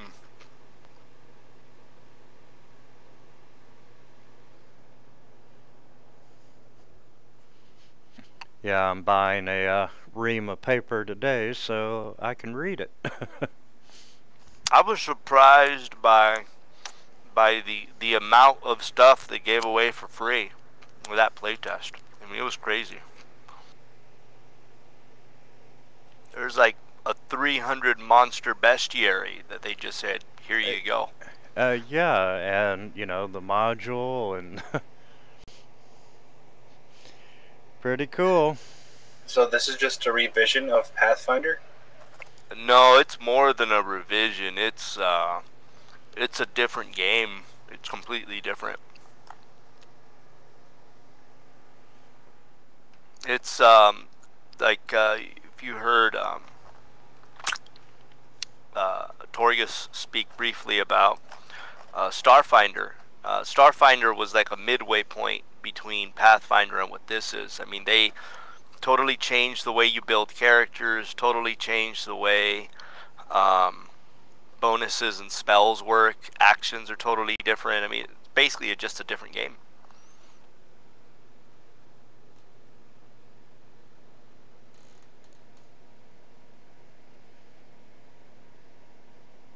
Trying to compete with 5e a little bit. I think so. Although I get the sense that they would be more than happy to be the second most popular role-playing game right now. They'll still be making money hand over fist. Oh, for sure.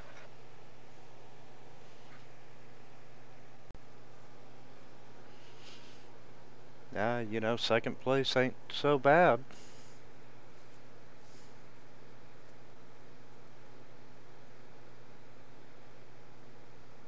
Sometimes it has more advantages than being in first. Yeah, I agree with that.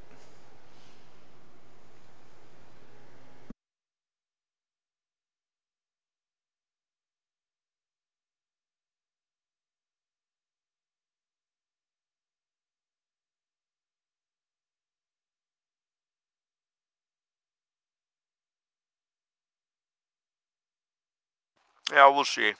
I figure after my Wednesday game wraps up, I'm running a bunch of new players through Minds of Fandalen with like some other random crap thrown in. I just made a big old sandbox. After they run through that, I might just go ahead and give it a whirl. I mean, it's free. What do I got to lose? No kidding. And, you know, Fantasy Grounds pushed out the rule set for it. I know I was playing with that. It even comes with a character builder, which is fairly impressive. Within Fantasy Grounds? Yeah, you can just make a dude step by step. It walks you through the process. Wow. I'll have to definitely look into this. Still missing stuff. I think like the spells aren't there or whatever.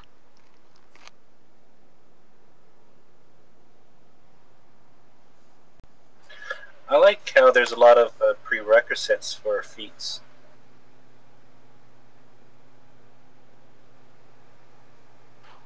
I like the fact that with the it's interesting. They have skill feats. So if you get your skills up, you get special stuff with your feats. There's racial feats, and then there's the other feats. Multi-classing is feats. Everything's basically feats. You just cobble a character together. And what I like is that since some feats are like they're basically restricted into boxes, like you cannot do this unless you're a fighter. That prevents people from just gaming it too much and always picking the like 5 most optimal feats for a melee guy or whatever. Like you have to, well, what's good for this class? Yeah.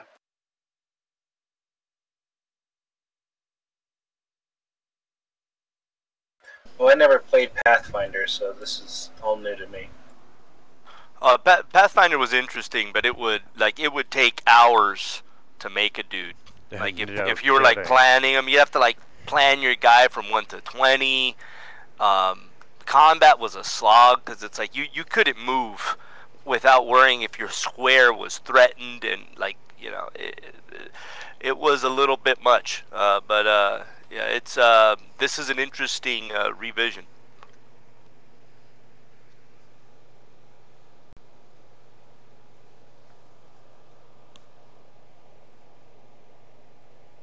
I remember once I made a character for not for Pathfinder but 3.5. It was an old game, and it was an Age of Worms campaign we're setting up, and it took me a week to plan out my character.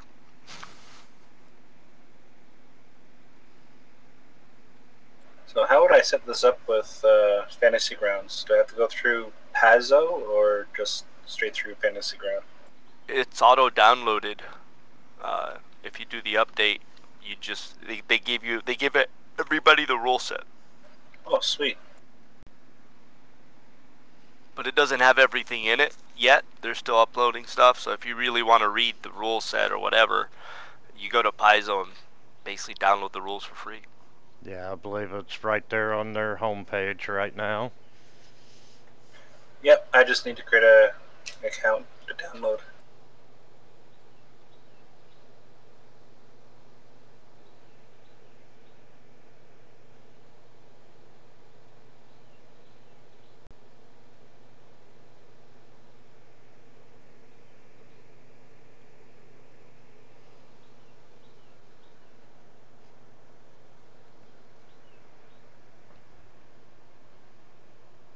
I'll be interested to see if they go through the process of updating all their old adventure paths to the new rules or whatever. I would say probably not. Or, at least maybe one or two of the big ones like Rise of the Rune Lords. Yeah. Like stuff, I think Rise of the Rune Lords. What was the other one that came out with an anniversary edition? That was the Curse of the Crimson Throne? Yep. Yeah, that's the one.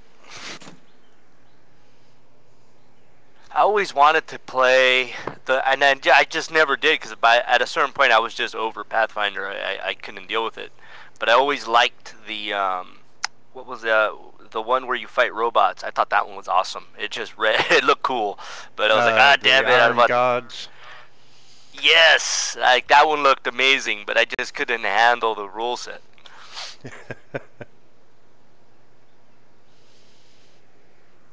Yeah, that's like Wrath of the Righteous. In Book 2, it breaks out the mass combat rules. And there's not a really good way to run mass combat inside of Fantasy Grounds. Yeah, I don't... Yeah, this is not a wargaming platform. No.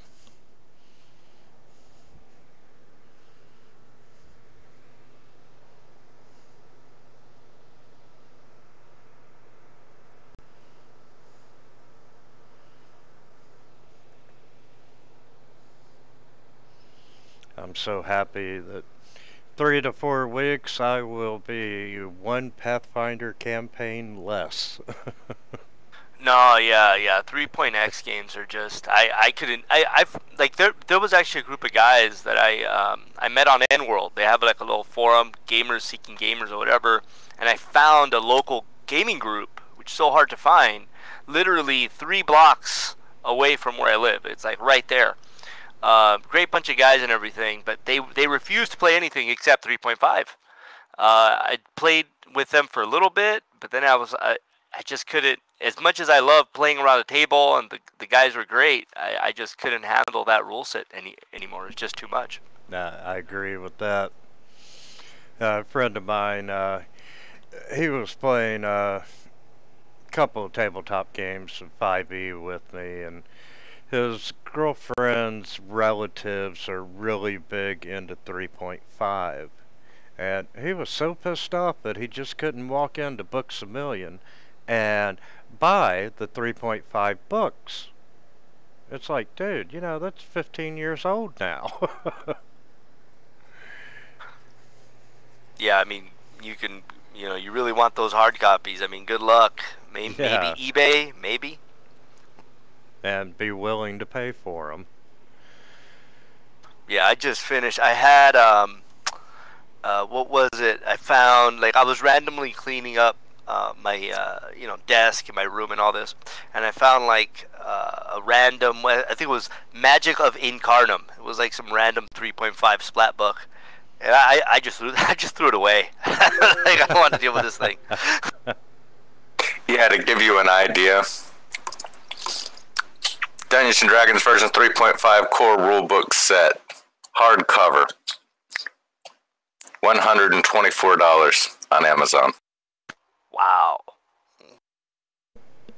Oh man, it was 21 years ago. I got rid of all my first and second edition books for, it was like 130 bucks. And Old white box, man. I used to have it. oh man, the white box, the red, Red box, the blue box. all of it, and you know, oh, what was it? Thieves Guild, which was the set of books. They had the town of Sanctuary that had the huge fold-out map, and it's like, I can't even find that on eBay now.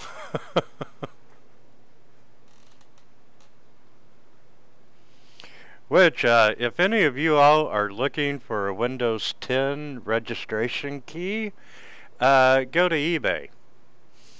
Anywhere Shut between I've got $2 and 6 of them. $10. Wow. Really? Wow. I'm buying mine today.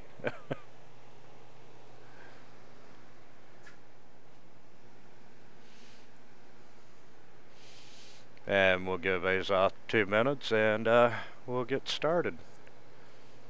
I'll be right back then. I'm going to go grab some water.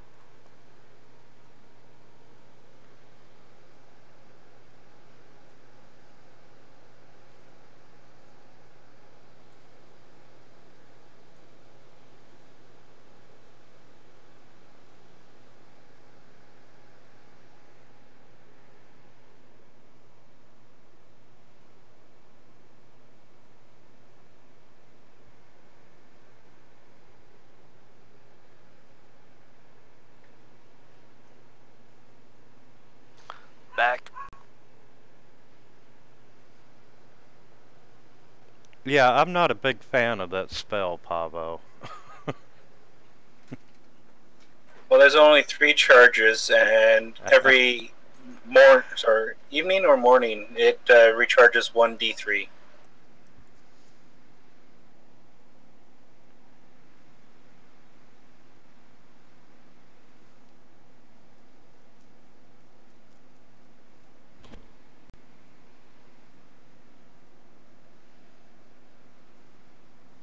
Yeah, this is turning into a fairly item-rich campaign. Well, I figured I had the items, might as well use them. Yep.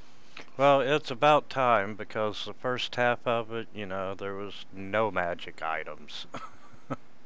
Yeah, it seems to be a running theme with them. They shove all their magic items at the end. There are some in Strahd. I mean, there's not an overt a lot, but it's not starving for it either. But again, they're all in the last 2 dungeons. But Yeah. you know, that's the way they build them. Not the way I run it. I spread them out. I don't let it all sit right at the end. Yeah, because there's certainly opportunities in Strahd. Like, you can put it in the whatever, the place where all the undead paladins. You probably shove some in there. Target halls. Yeah, and like that's a perfect place for some. And you can put some where the werewolves are and stuff. You can put them all over the place. I mean, you can start off as early as the windmill if you really want to. You know. Yeah, there's 3 night hags in there. Might as well be some magic items. Absolutely. And Beldrak, when you're ready, you can commence. Alrighty. I have a question about the Pearl of Power.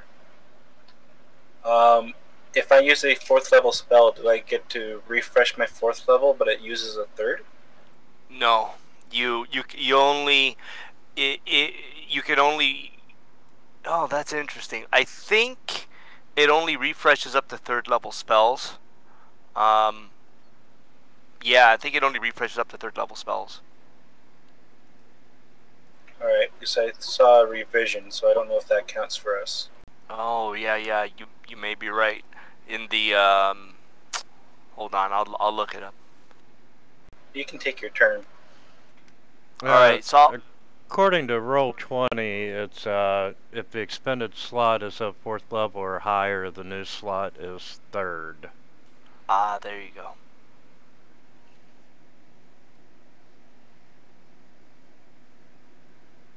So I'll move up to there, and then I will whip out the Staff of the Python, and I will hurl it over the railing, call out to Moa, and a huge python should appear right in front of that 4-armed gargoyle. A giant constrictor snake. Snake.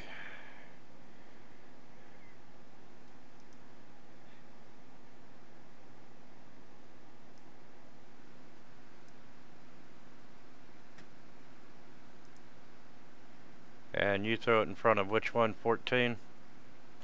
Yeah, right there. And it's huge, I guess. So that's what, 15 by 15. No, on the floor there. It'll coil up on the banister or whatever, and it's huge, which I thought was funny. I didn't realize it was huge when I first read it. So, and it'll just attack the 4-armed gargoyle with a constrict. Well, if I have control over it, I'll do it. If not, I got it. And damn.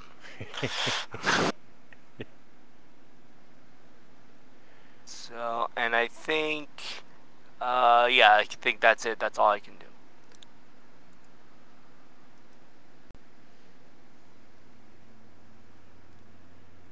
Alright, I am going to disengage because I'm not going to risk anything. And I'm going to run.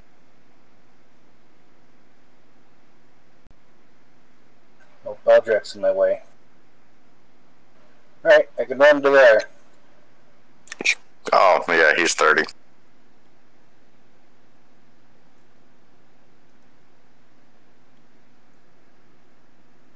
And I'll take a swing at Gargoyle as a bonus action.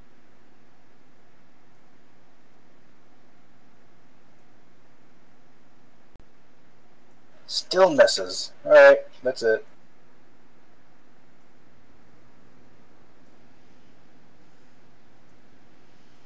okay, yeah, why don't you throw a DC on number 2?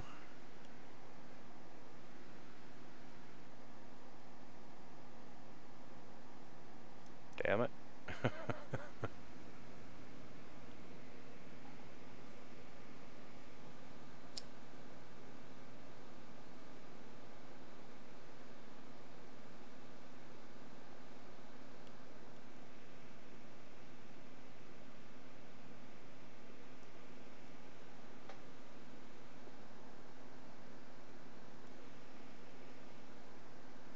And Unkh, you are up. Yeah.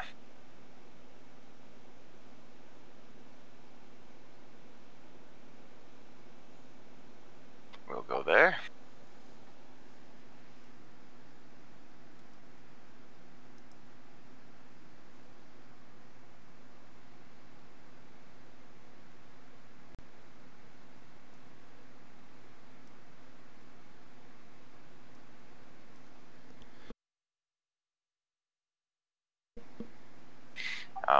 Searing Smite at first level again.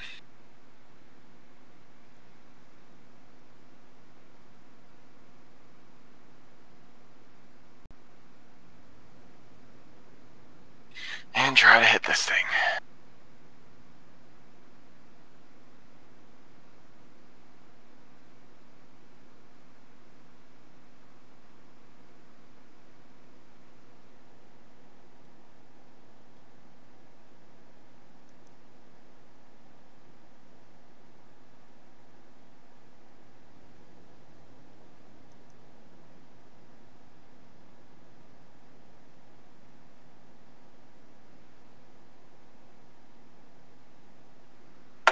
Alright, I'm going to move my Slayer's Prey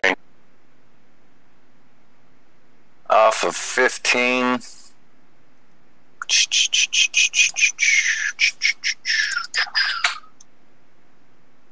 Put it on 14.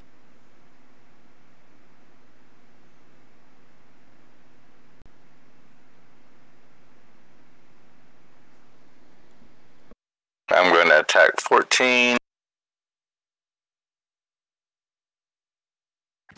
Hit.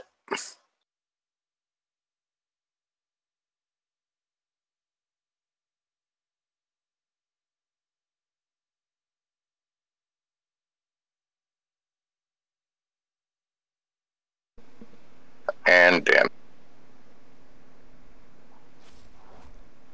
I'm going to yell out, it's time to get out of here. Let's let them reset. No, I'm gonna say we got him. We can do it. Or should we move? I don't know. And I'm gonna move back in here.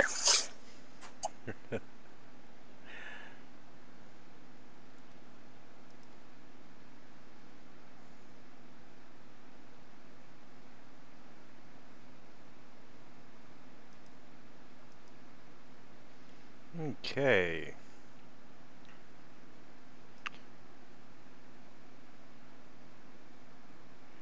Nineteen's going to fly up and land.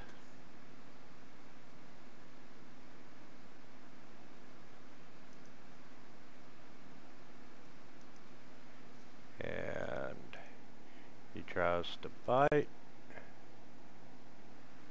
Does he get advantage? Why would he get advantage? Flanking? Oh, yeah, thank you. Yeah, no problem.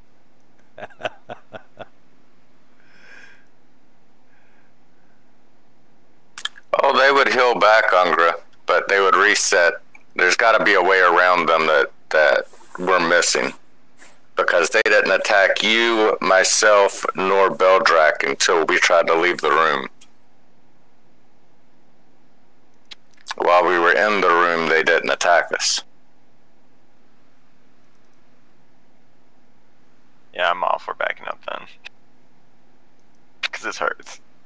Well, you know, you gotta blame yourself on that one.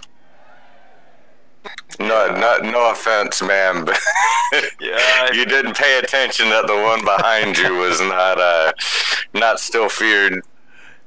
Yeah. Also, I may have a hint.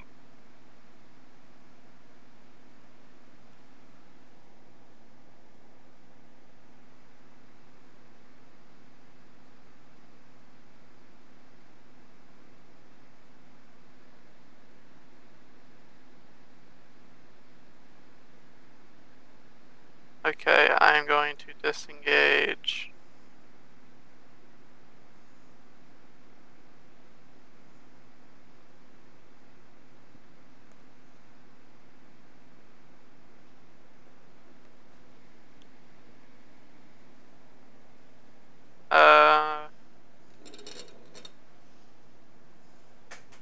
Scratch that. That's exactly what Billy and I were thinking as well. I'm gonna take the double hit, but I'm gonna move back 10 feet.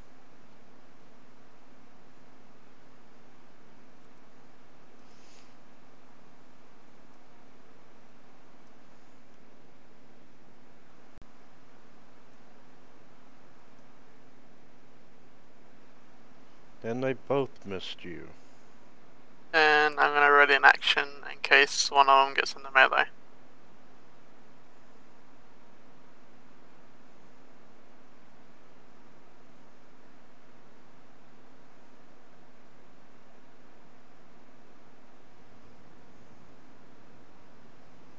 Okay, 14. Just had a snake try to constrict him. So he's going to try a bite.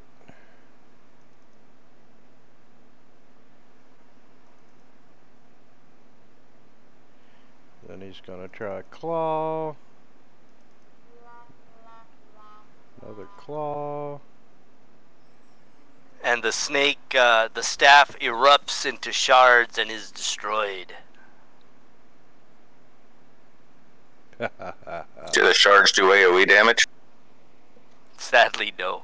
Darn, hope not. And then he's going to do his final 2 attacks on Unkh.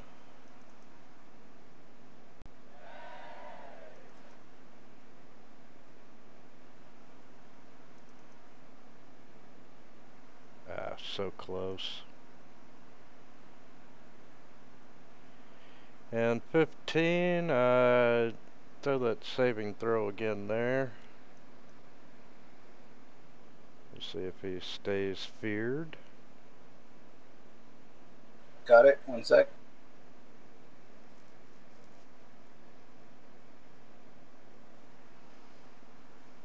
Nope.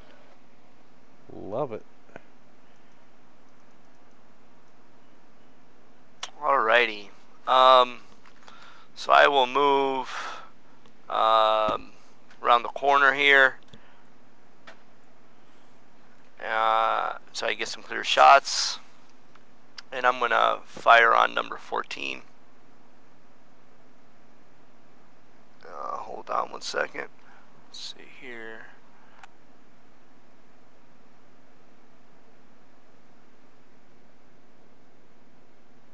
Miss. Hit. So then I'll hit him with that and push him back 10 feet.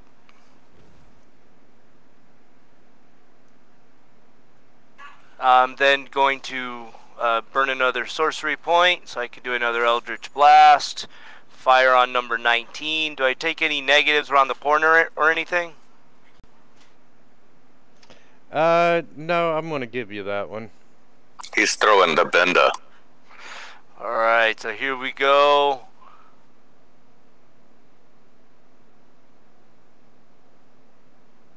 Good timely hits, homie. And Yeah, I can't damage him, but that's fine by pushing him, because then he'll be out of sight. But that's okay, so I'll push him back 10 feet. And then I'll just take my last shot at number 14. That's a miss. And then I'll move down.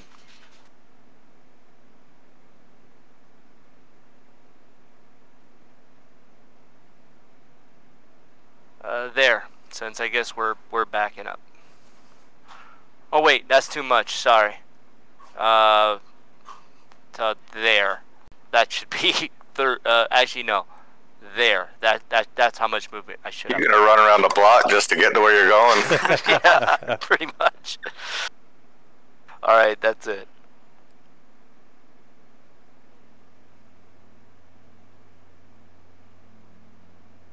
Alright, I'm running past everyone. Run away! Run away! And I'm casting Preserve Life on myself. You just need a guy running behind you with a pair of coconuts, so it sounds like you're riding a horse.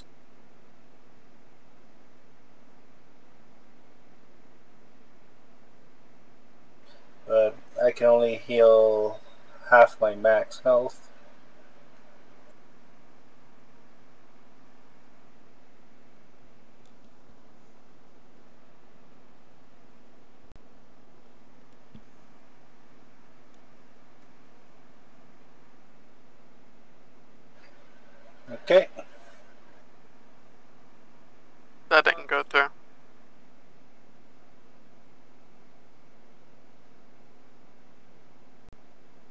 And bonus action, I'll swing for 14.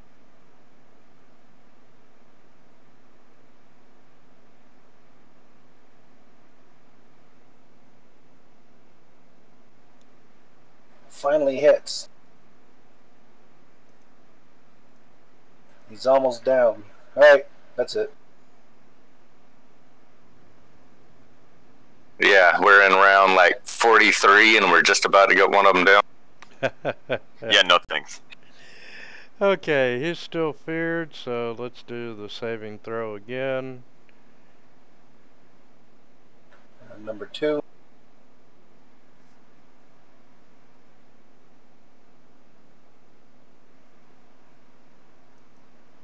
I'll take it. And Azoth, you are up, sir. So, I'm gonna get out of dodge here, and,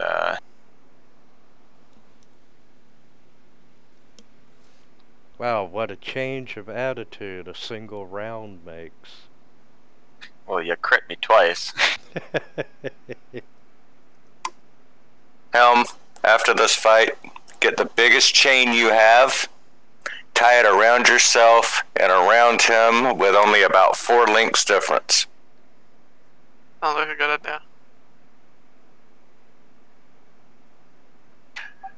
All I wanted to do was just spark my curiosity a little bit, that's all. You want to spark your curiosity? I'll light up a torch, you can stick your face in it. It'd be about the same damage.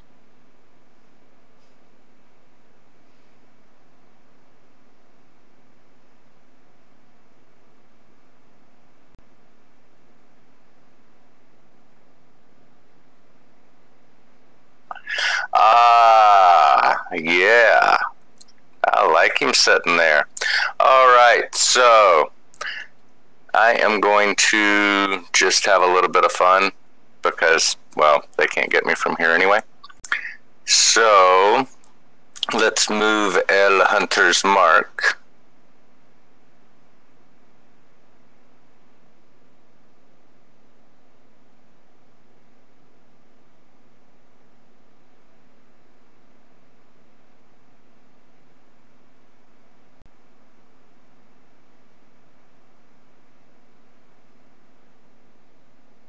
Alright. Now I'm going to shoot at him. Yay! And miss. Gotta love that AC. Divine Intervention's wonderful. And not exactly the spell I was referring to, any Divine Intervention. Yeah, no. Okay, 19 is going to fly out into the room and come down beside Helm.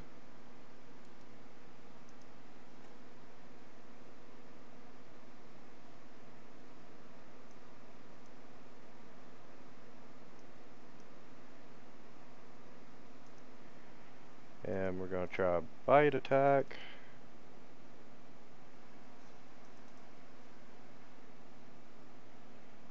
Gonna try the claws.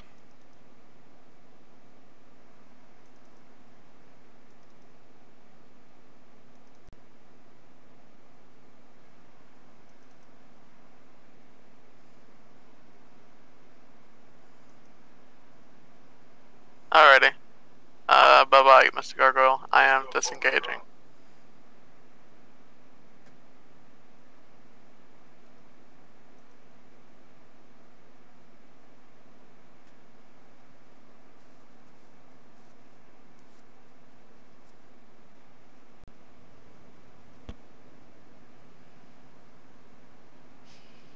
And number 14 is gonna fly up to the hallway there.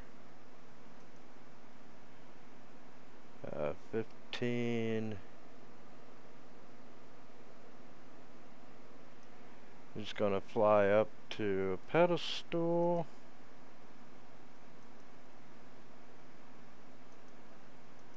I say we take our chances with the bodak.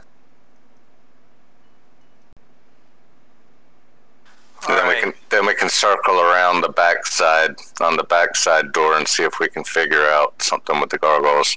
Worst comes to worst, we can always plug up that hall with the 2, and then they can only come at us 1 or 2 at a time at the most. If we have to fight them again. Alright, Yes. I'm just gonna chuck a couple parting shots at number 14 and then move back. Yeah, warlock after my own heart.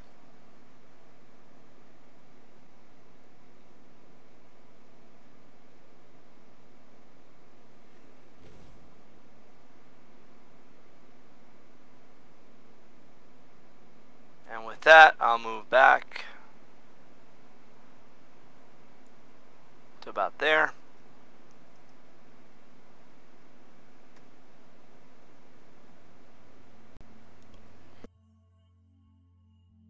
Okay, gonna swing with my weapon.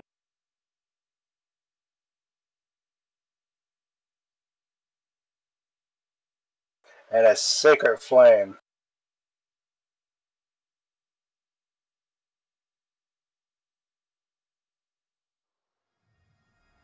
And I'm going to continue to move back.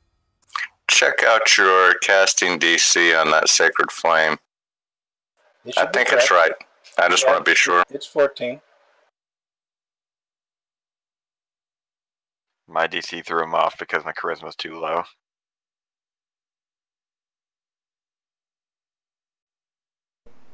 Yep, it's a dex save, but my stat is wisdom.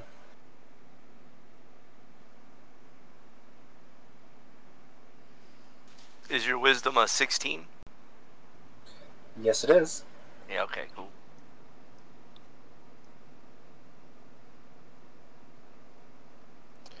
And Gargoyle number 2 is going to retreat to his platform.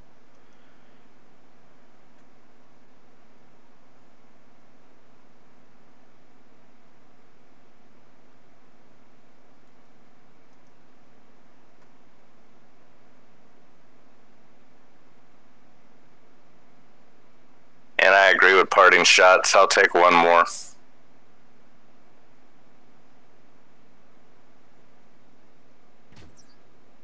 That's a hit.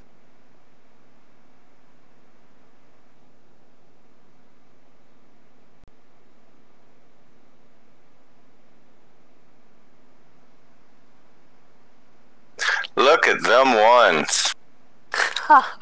And a 2. And then I'm out of here. Damage too. That's what you call a grazing shot. And I'm done. But if he wants to stay out there, I'm fine.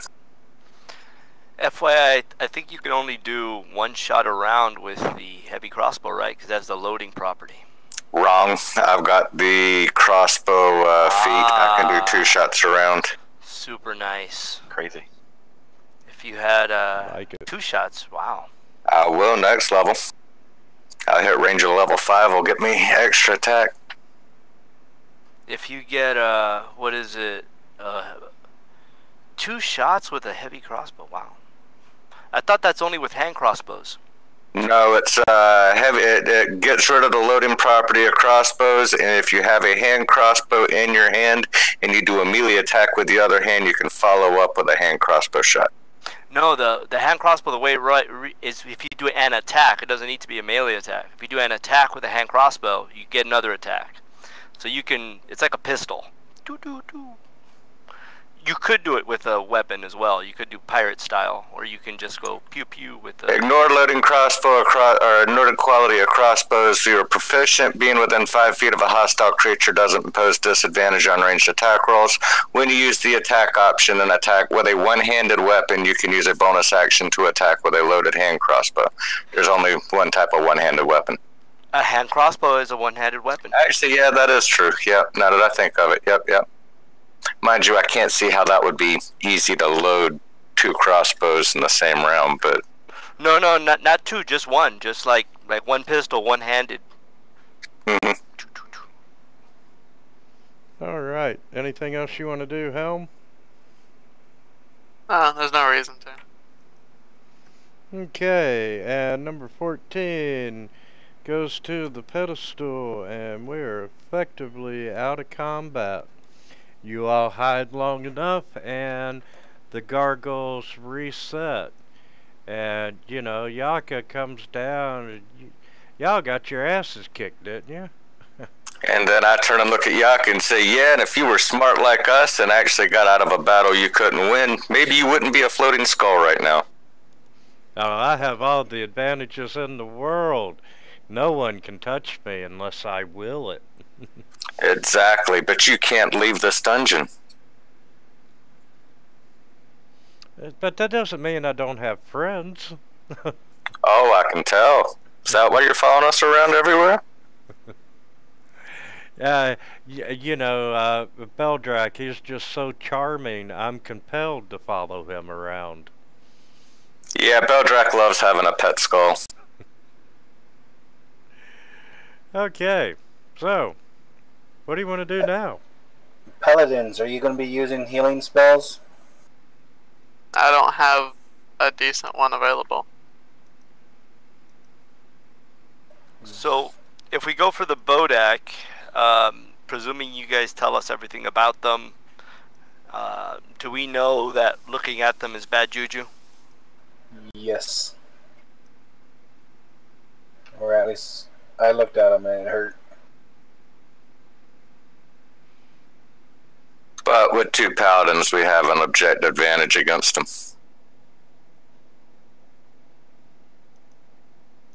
Number 1, bonus to save. Number 2, smite is just extra evil to undead. But if you avert your eyes, you're taking disadvantage, unless you can flank to cancel it out.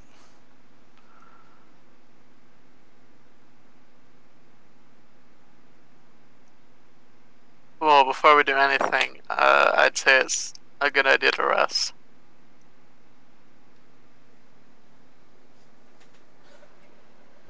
We can, yeah, rest would be good.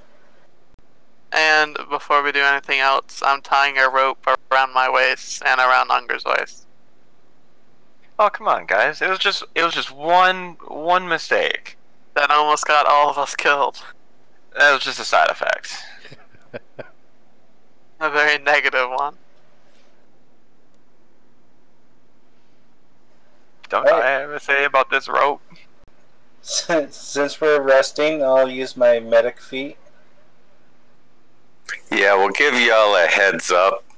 Everything in that battle took approximately 1 minute, 6 seconds.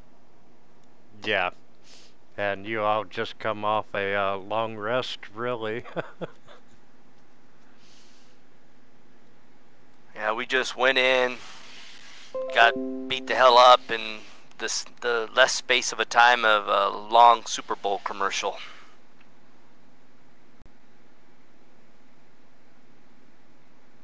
And yet it felt like ages.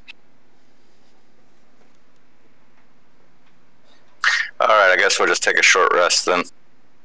Nothing can be helped for it. I need to do a medicine check.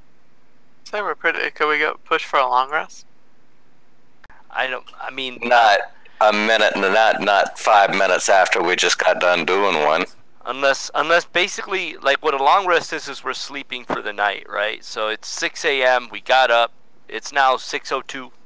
So unless we're willing to, like, stay put for 14 hours while stuff could be happening and then sleeping, it just wouldn't make sense. Yeah, I agree.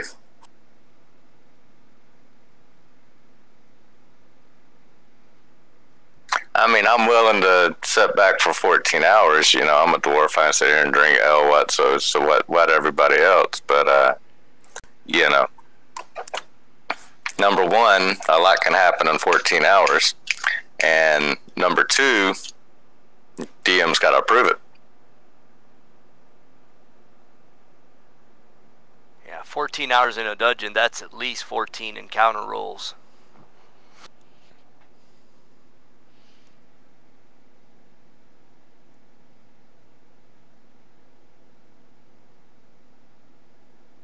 Alright, everyone gets a max hit die of heals off of Pavo. So if you roll a d10, you get a d10. Or you get 10, excuse me.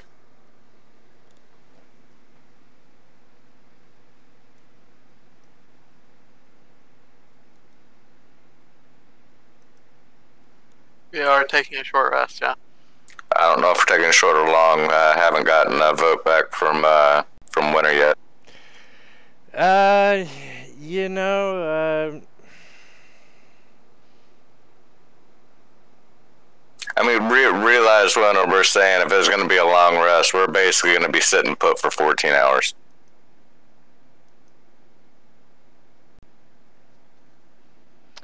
yeah,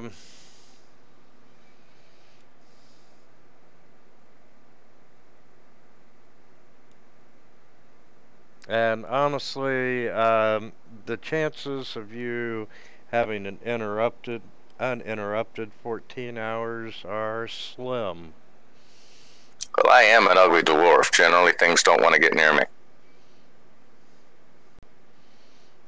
Yeah, that's fine. Long rest or short rest is fine. Yeah. Everybody take a short. Those of us that, you know, didn't get hit are just going to sit here and watch you guys.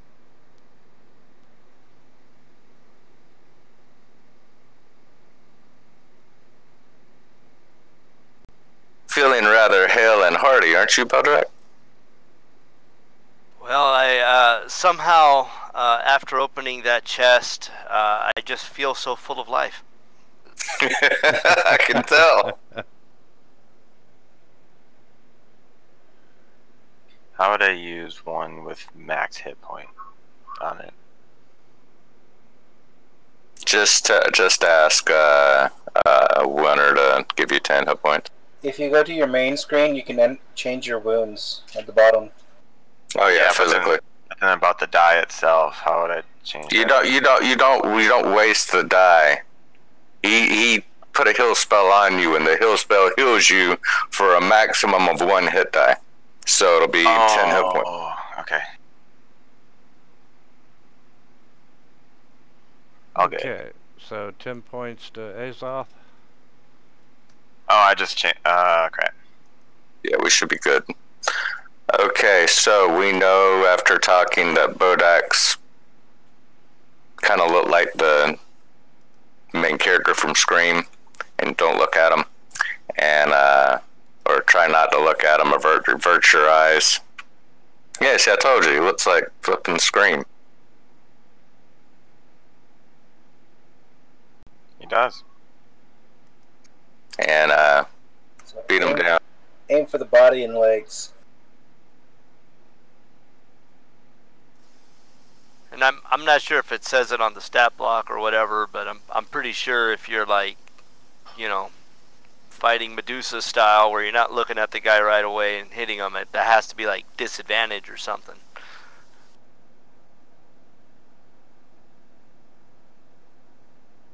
I hate to do it, but I'm looking.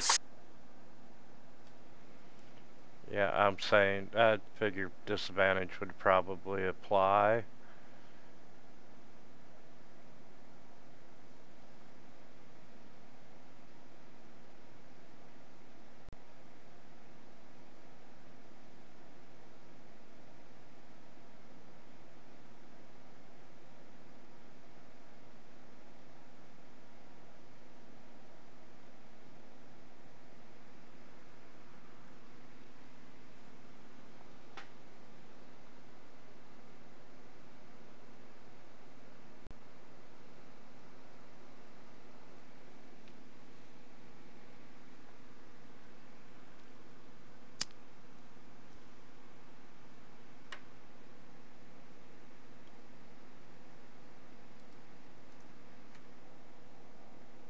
Well, we gotta do what we gotta do. Let's get in position, get set up.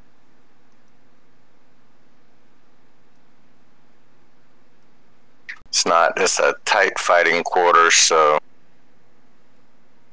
us ranged are going to have to shoot through some bodies. I don't know how you two are gonna work it out. Well, since I have to be tied down. Sorry, Beldrak, I didn't mean to move you, man. All good. Alright, I'm gonna go up to Azoth, give him one of my platinum rings, and cast healing, or my ward spell on him. Warding Bond. On me? Yep, I figure you'll be taking hits. Especially since I don't you're know. being drug along by Helm. You wouldn't happen to still have Unger's pike, would you? I think it's in the party sheet. I'd be equipping that. You won't even have to get in the melee. Or melee, excuse me. Yeah, but my only problem is I don't get like the bonus from dueling for just having a one-handed weapon. Yeah, but nobody's going to hit you back there anyway. I understand the bonus to damage. I understand that, but I mean, we can't exactly step in there. If we do, you guys are going to have to step out to where those two blue links at the top and bottom corner for the range to be able to come in and actually be able to attack, because we can't attack around corners. True.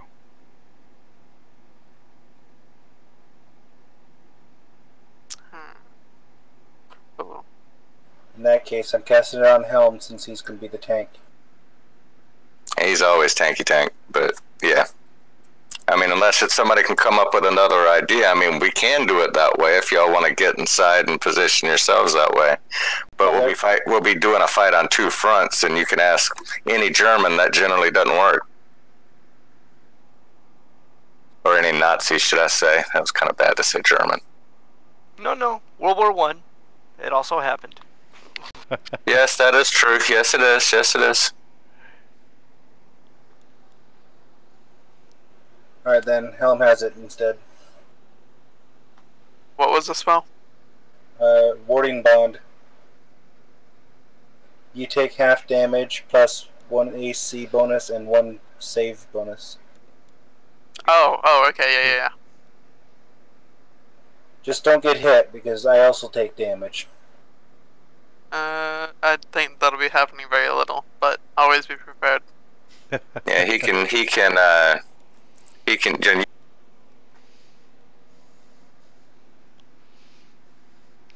Okay, so who's going to open the door? I will precast protection from good and evil on myself before I open the door. And I put the glaive in my inventory.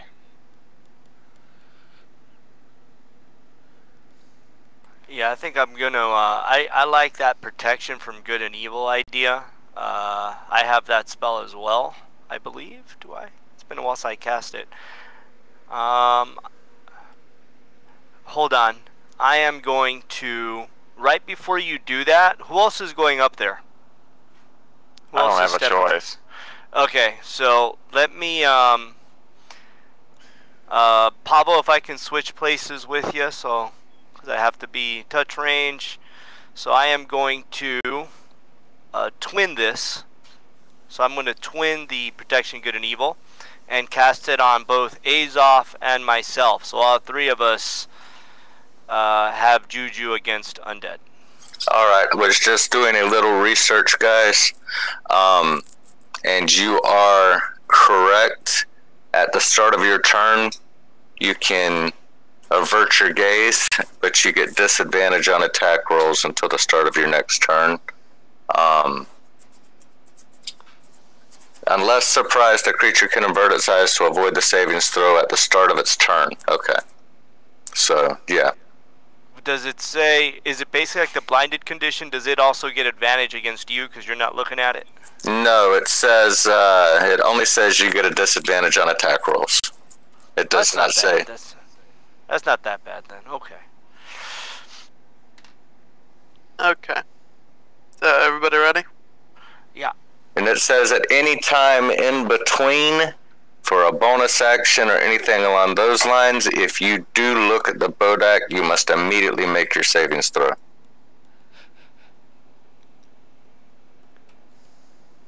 Alright, I will avert my gaze away from the door, but I will do the Let's look at their feet. As long as you're not looking at him right in the face. Okay. Well, I'll look down towards the ground, and I will do the motion of the carving on the door to open it. Okay. All right. Can I interject for 1 second, Winter, because this is a true question of mine. Yeah. How tall are bodak? Normal human size, let's say. Yeah, I'm gonna say normal human. Great, I don't have to avert my gaze because I'm looking right at their navel.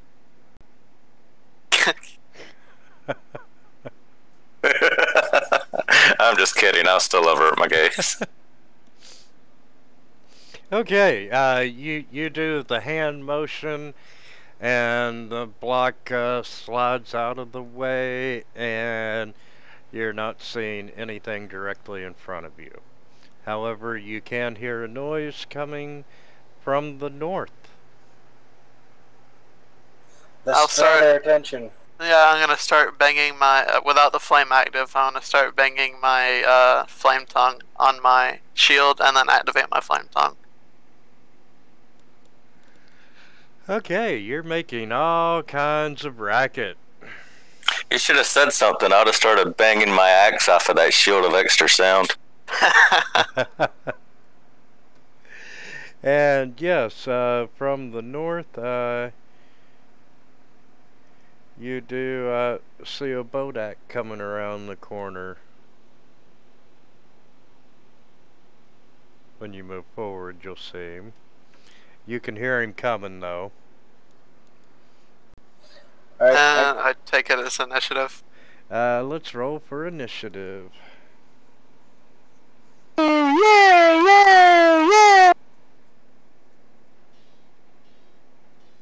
Me and my 13 initiatives today. hey, they're above 10. I'm just average today. And it helps if my NPCs roll initiative.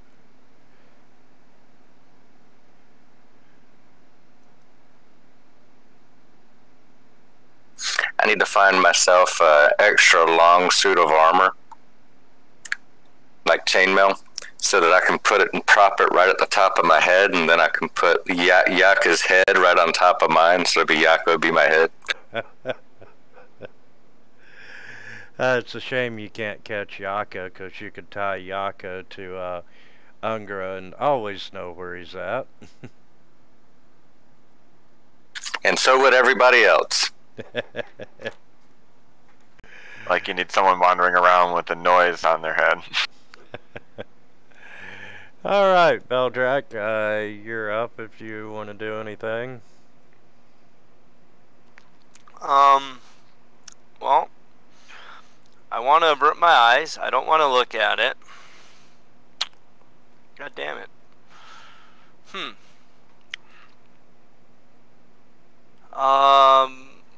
I guess I will ready action if I hear anything. Kind of averting my eyes, not really looking. If I hear anything and just kind of get the sense that something is stepping in front of Helm, hopefully Helm will yell out like it's here, then I'll fire my Eldritch Blast. Well, considering you're only 15 feet away, you could probably hear him when he shuffles up anyway. Right. Yeah. So if that happens, I'll fire off a blast. Okay.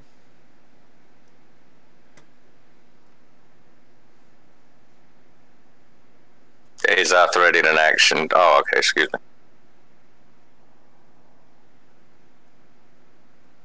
Huh? What? Is that the same thing I said? Alright, first off, oh,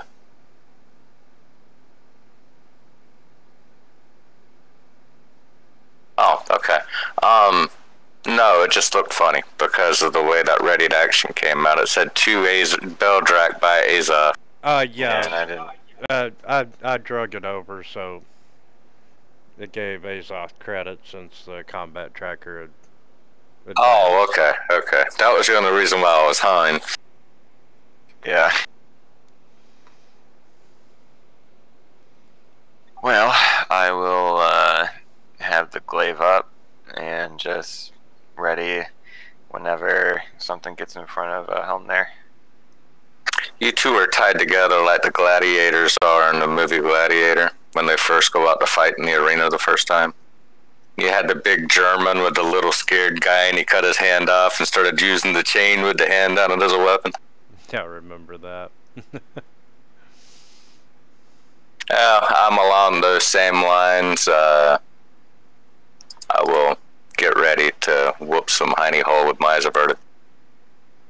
Okay, Okay. Helm. I will avert my eyes and ready in action in case something steps in front of me. See, this is one of the few times in gaming I wish I was a halfling. Alright, well, since everyone's preparing to attack, I am going to bless the entire party by using a 3rd level spell slot. Holy crap.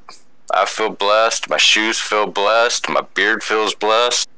Well, bless your poor little hearts. Hell, 3 generations of my family feel blessed with that spell.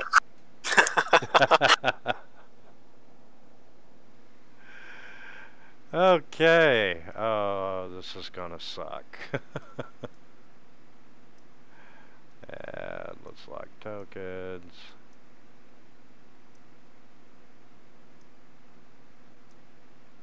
Okay, everyone's ready to action would go off. I guess we'll start back to front. I'll go first. Actually, let's go in order of the ready to action. Beldrak would be first. Alright, so I'll take a -2, and I have disadvantage, as I'm averting my gaze, and I fire off the Eldritch Blast.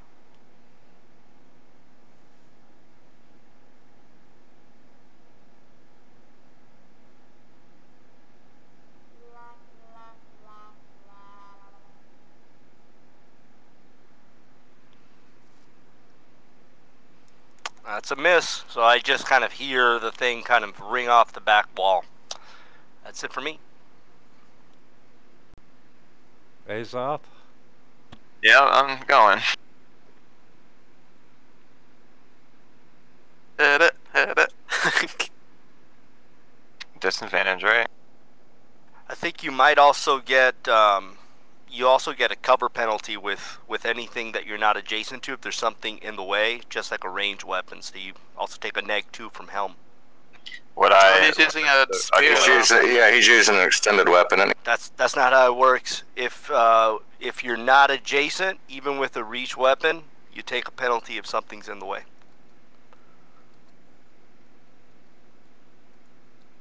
Well, good thing he has bless on him.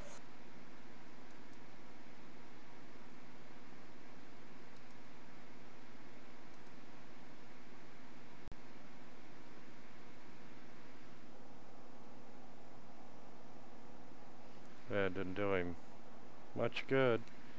And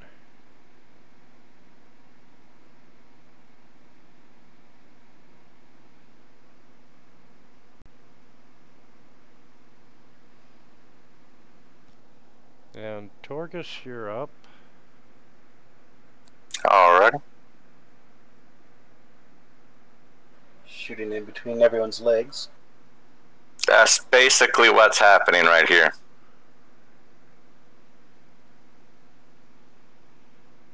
What's my cover? -5? Yes, sir. This should be fun. Come on, double 20s. Ah. Got that 20, but still missed. Alright, Helm, show him how it's done. Alright.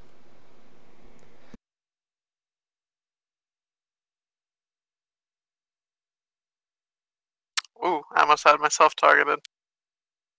I missed both times anyway, so. Let's see, Pavo did bless. So it's the bodak.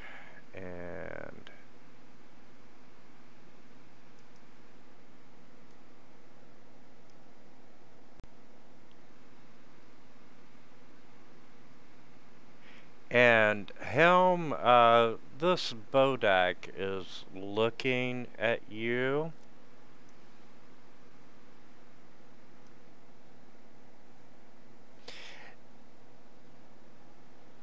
And nothing happens.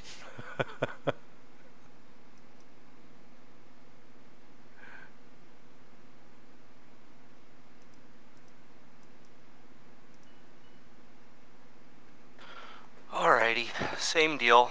I'll fire at disadvantage and so on at the dude.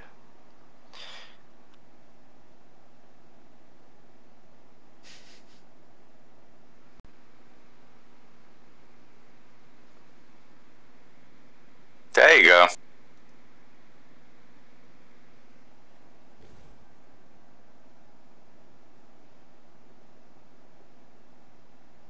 There you go. All because of Bless. Oh wait, did I hit a? Did I hit a third time? What? No, Yes, you I should have did. done. I should have done damage. Sorry. I see attack damage, what I see. Oh no, okay, you did attack the third time, yeah. Yeah, I dragged the wrong thingy. Sorry about that. Alrighty. Well, Just disadvantage -2.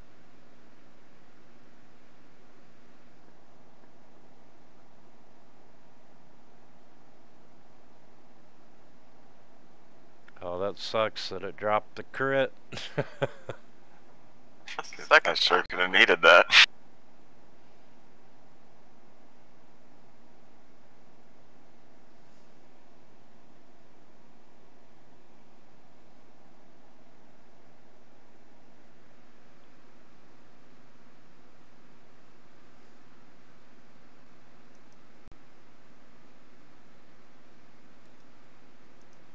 Alright, here we go. I will put my Slayer's Prey on him.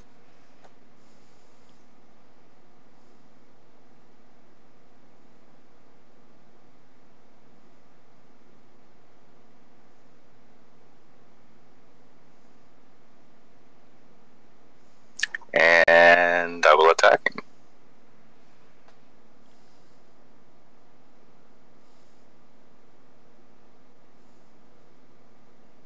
I got like a fart's chance in a windstorm of hitting this guy. Pretty sure everybody does with this disadvantage. Well, I'm at -5 on top of the disadvantage. Oh yeah, that's true. Alright. See if I can hit this man.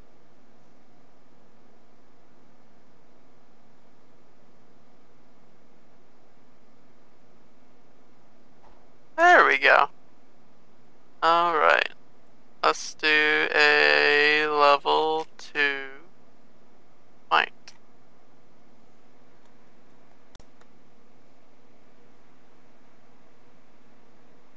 This is gonna hurt.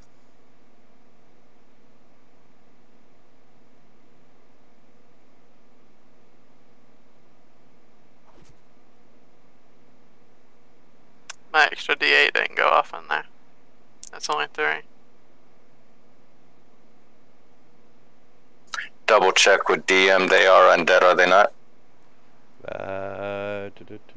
Bodaks are undead. Yeah, they need it needs an extra 1d8 damage, please. There we go. Extra 4.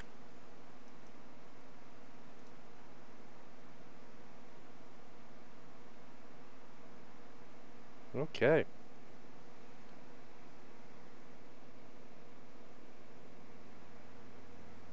Okay. With a devilish grin, I yell out, "May the mighty power of Wongo help us!"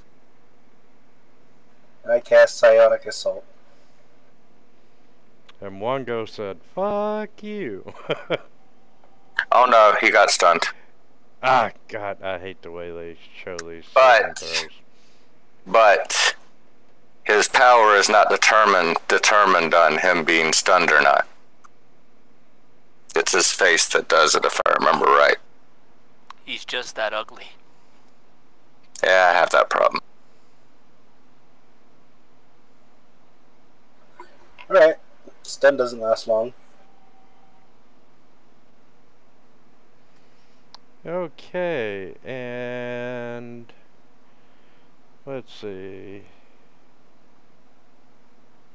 Is incapacitated. It can't move. It can only speak falteringly. The only power I was referring to is it's not the one that he chooses, it's the one that we avert our eyes for. That one's pretty well an automatic to anybody that's within eyesight. Right. Now, being stunned, he does have a withering gaze where he can look at you and cause damage. If you're stunned, you can't act, I don't think. So no actions. It's not an action. Not the trait. Well, right, because there's two gazes. He's confusing that mob. Well, no, you've got Death Gaze. When a creature that can see the bodak's eyes starts its turn within 30 feet of the bodak can force it to make a DC 13 Constitution. It's not stated as an action. Correct. The second gaze, Withering Gaze, one creature that the bodak can see within 60 feet of it must make a DC 13 Constitution savings throw or take. And it Right, is like- classified as an action, so you're right. And he's just gonna say, hey, hi. Look at me, I'm stunned. And you can hear noise coming from the south of the hallway there. And the other bodak comes into play. And stops short of actually being able to get to you.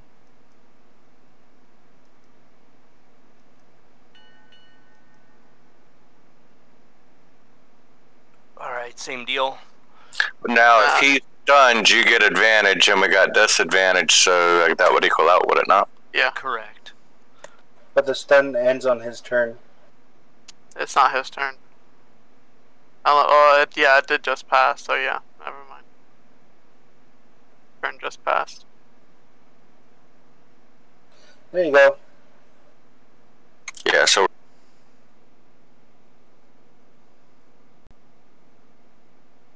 you got it, man. One more. You got it. You got it. Nope. That was a heroic try. As I heroically look away. As I heroically look at my feet.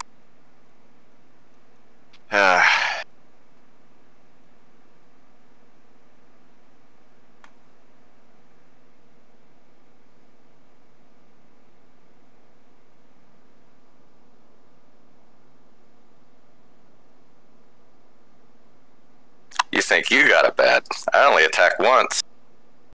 That's true. Alright, and here we go. Fingers crossed. Big time. Oh yeah, that worked.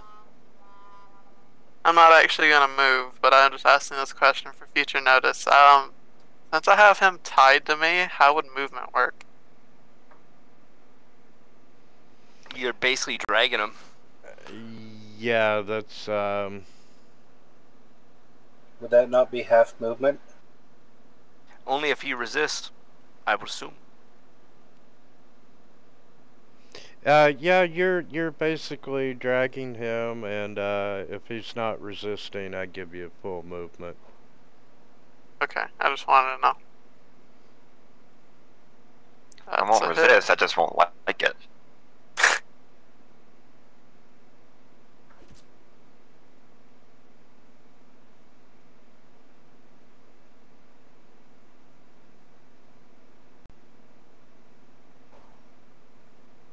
Oh, that's aggravating. Oh,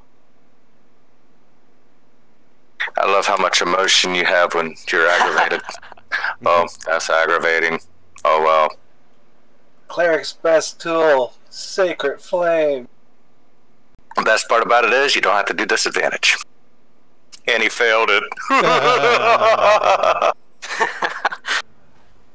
And it goes down. Yeah, he is the torment of all those bodak buddies that are going to make fun of him for dying to sacred flame.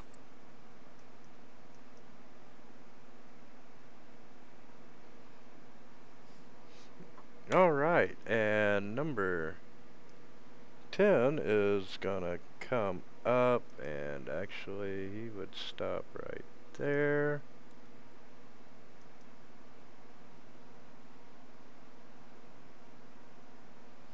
And we are going to try the Withering Gaze against Helm.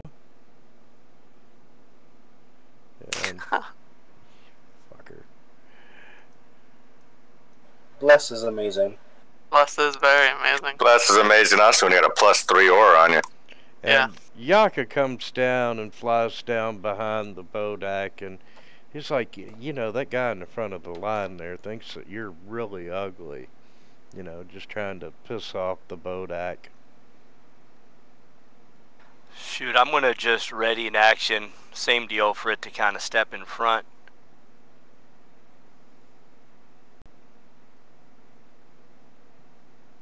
Alright.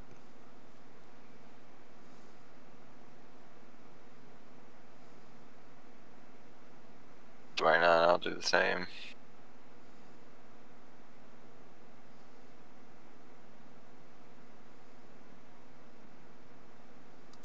Alright. I'm going to move here.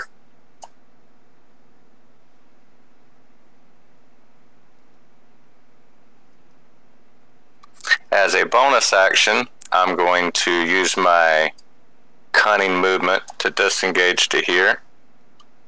Actually, hold on, I'm 5, 10, 15, 20, 25. Excuse me, disengage to here. And now I'm shooting the bodak. No no, well, you know, I'm looking down at my feet too, so.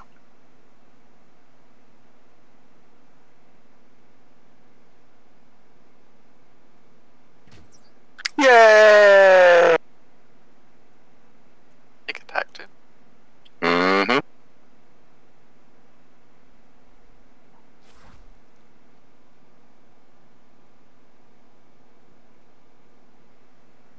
Alrighty.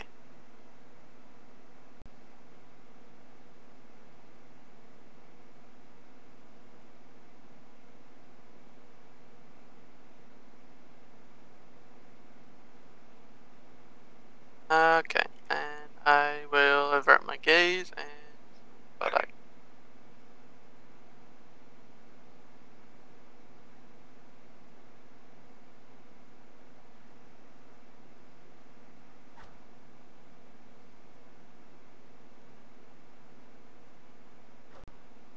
Woo! Alright, another level 2 smite.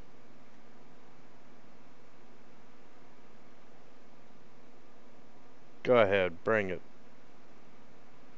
He can take it. Just like he did in prison. I can't figure out what's wrong with my effects, so I'll have to throw in an extra D8 if it doesn't input it.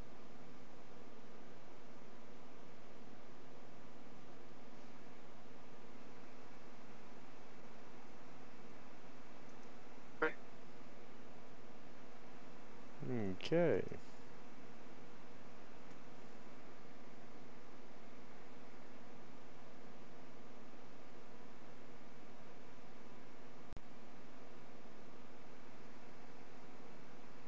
And I'm done, by the way.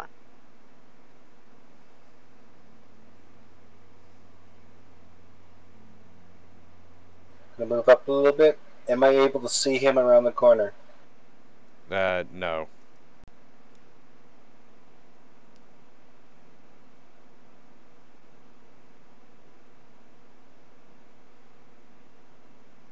Very well, I shall ready my action.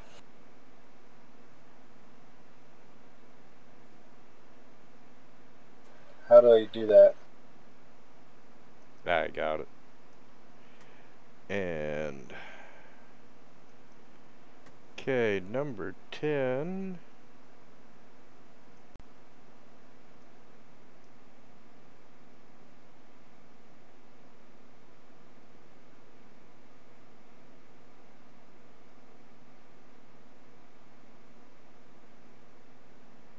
And we're going to try the Withering Gaze on Torgus.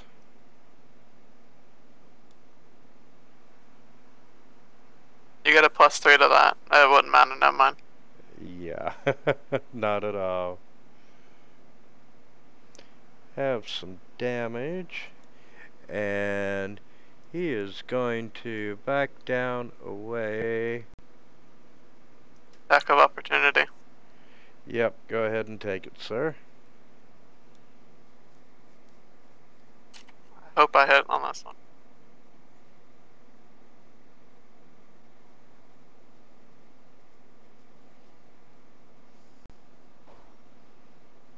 That's a hit. Alright, I am going to use my last first level spell slot. Or smite.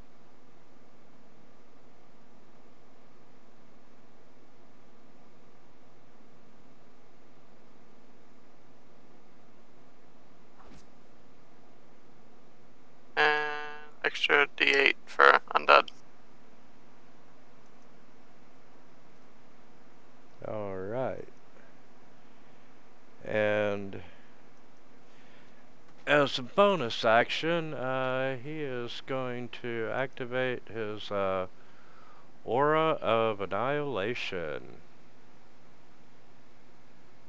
Does that destroy Yaka? You wish.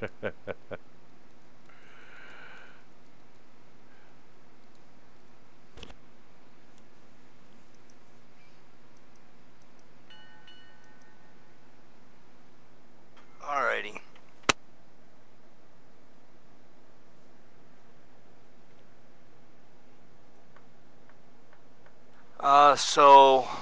While looking down, I'm gonna step out to there, and not looking directly at him, I'm just gonna fire blindly down the hall.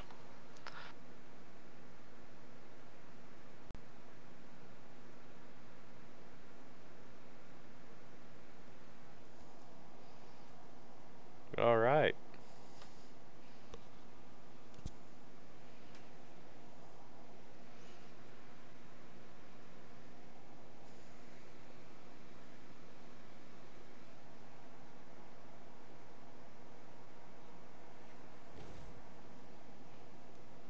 And I'll then move up there.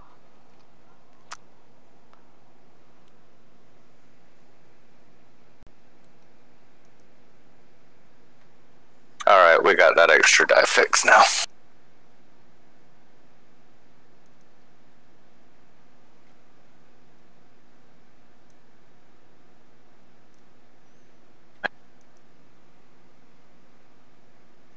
And you ended your turn 5, 10, 15, 20, 25 within 30 feet of him. So you take 5 points of necrotic damage.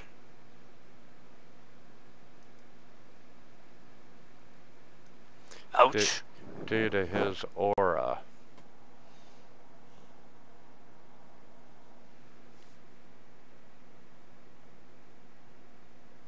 Okay, Azoth. Well, saying. Oh, let me roll a concentration save, because if I lose it, I lose the buff. It rolled one for you. Oh, okay, cool. Yeah, you succeeded. Yeah, Beldrak, as long as your effect buff that you have has a C at the end of it, it should automatically roll it when you roll damage or when you get damage. Oh, super nice. Should I remove that C from Azoth? Or, I mean, I don't know if I can, Since, you know, I don't want it to roll for him when he gets damaged. It should only roll for me or whatever. It won't automatically. It's still got to be physically removed if you fail. It just tells you whether you pass or fail or not. Got it. Cool, cool. So in his case, even if it does roll and he fails, it's not going to drop off of him because it's your spell. What a lot of people do is they make two effects in that case. They make an effect that they cast on other people that won't have the C, and an effect that they cast on themselves that will. Nice. Since I can't move very far from him, I'm going to go in front of him. You guys can chain gang it up the hall. And would I be able to, like, throw something at him at this angle, or no?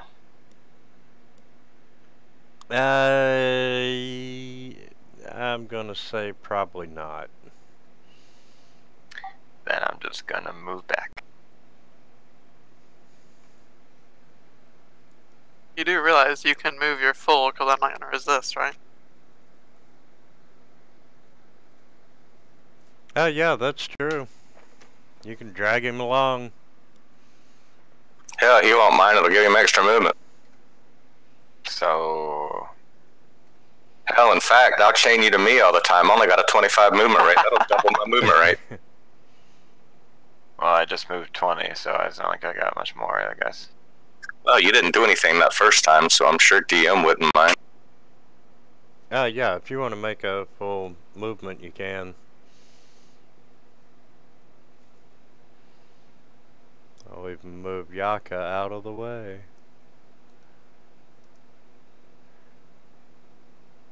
And he won't even say anything about it. Which square do you want to move into?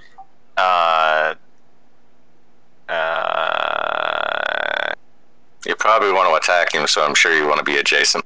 Yeah, that'd be nice. And Helm comes down with you, bouncing off the walls, and You see sparks flying from his armor scraping.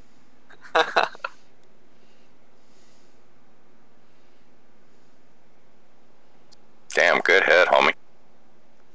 Ooh, bad head, homie. Yeah. That should have been at disadvantage. Roll one more. There it is.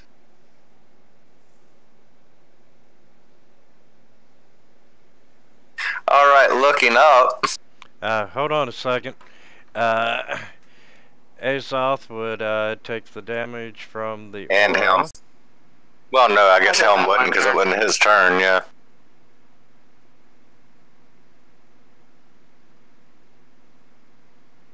Oh, where the hell is it? There we are. Okay. Alright, I'm going to use my cunning action.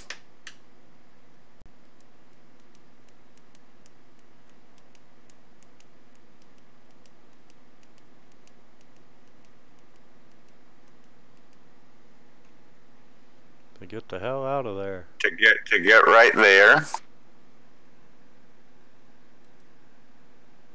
If you'll go ahead, thank you.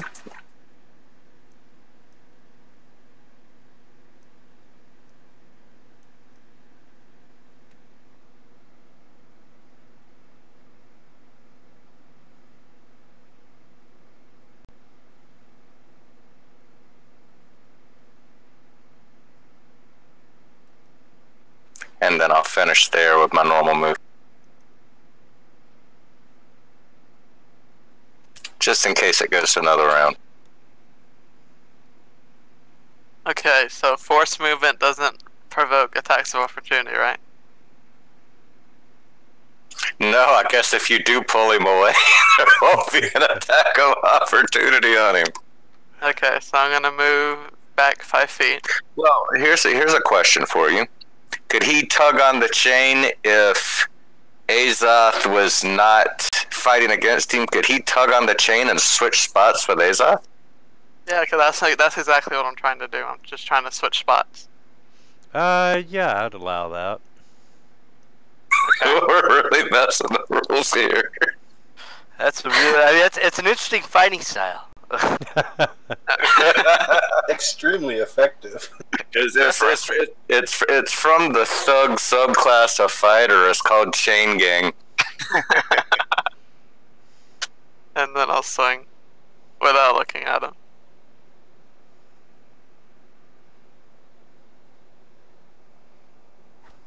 There we go. Okay. I'm not gonna smite him this time.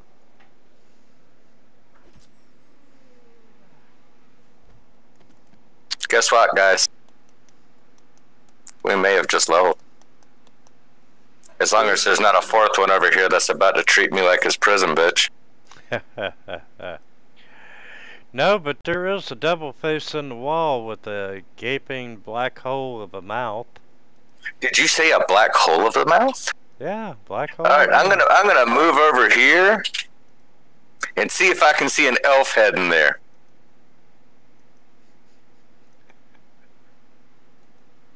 And then laugh at him. Well, you see an elf's body. Oh no, they recovered your body and had a big celebration. So Yeah, Yeah. we left it at the north door. you might have to actually stick your head into it in order to see the elf's head. I would, but unfortunately the edges of that mouth look really sharp and it could cut my beard, and I just can't have that. And let's see if you all got enough to level.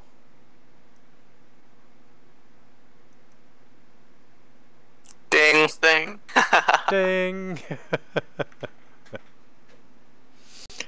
Welcome Yay. to level 9, gentlemen. But I doubt we're going to get to 10, but what is the next level experience if anybody's got it available?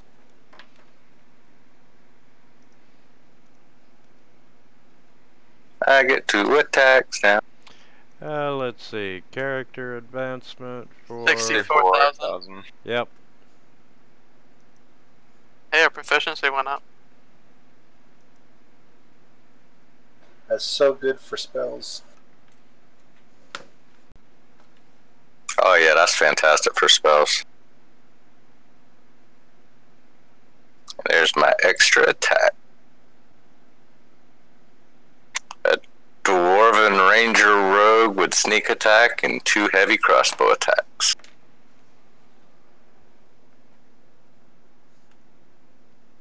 Should be illegal.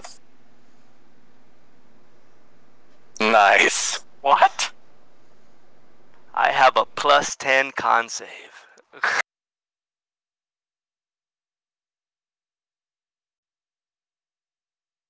So like, okay, never mind.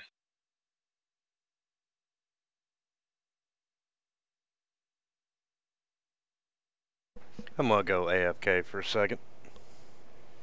Alrighty. Okay, so I just should just change my level manually, or is there like? No, drag just drag it the from the class. classes. Yeah, drag it from if you can't see any of your books, open them in the library because he had to do a reset on his computer.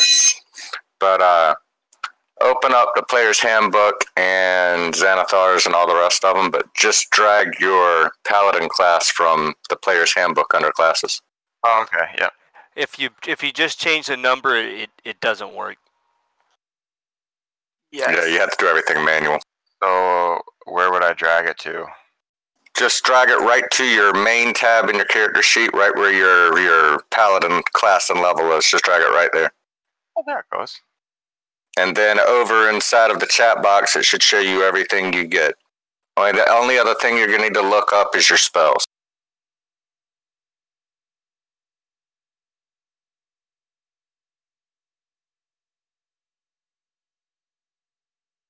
Nope, nothing really changes.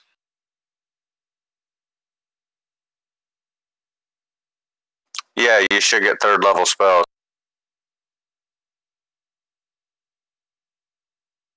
Did your hit points go up and stuff? Yeah. Yeah, my hit points did. Oh, there it is. Okay, yeah, I did. I'm back.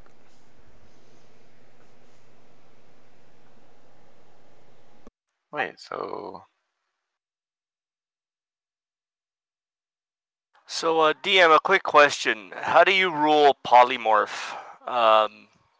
If I pick up that spell and I polymorph a willing target, are they still in full use of their mental capacities, even though their mental stats go down?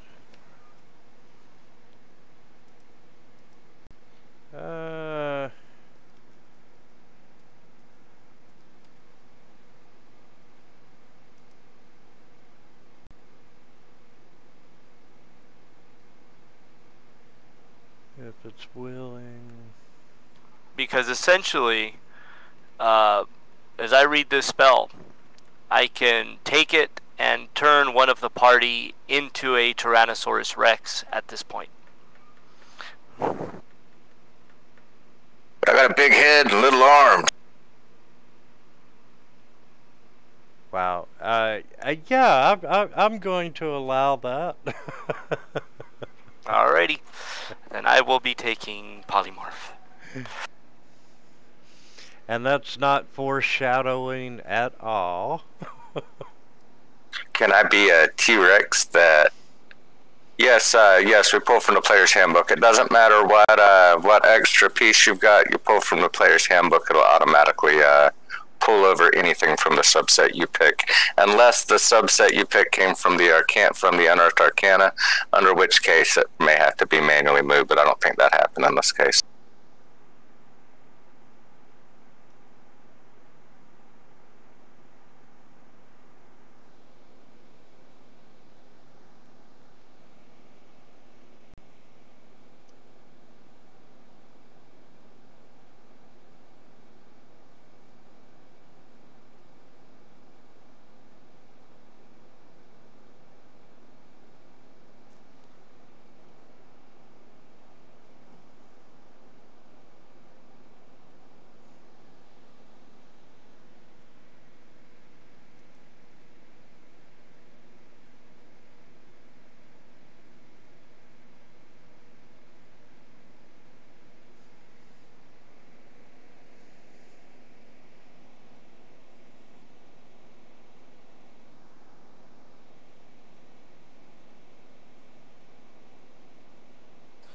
I take it I can't prepare any of my new spells? You may have to change the view on your spell tab.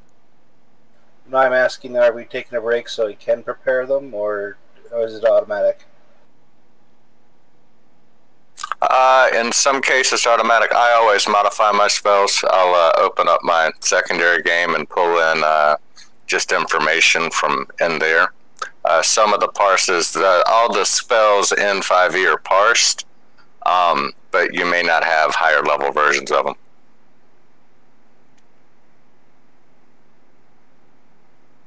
Like, for an example, if you're casting, say, a fireball at 5th level spell level, you would have to set up the damage for a 5th level version of it.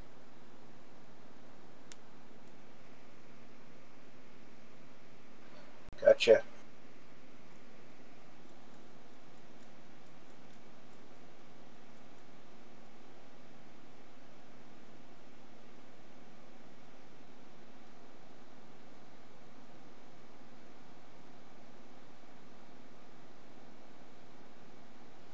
I love how quiet it gets when everyone levels up.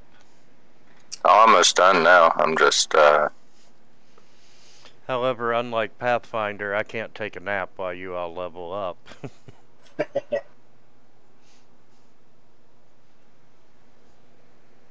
just have to make sure my DCs are correct.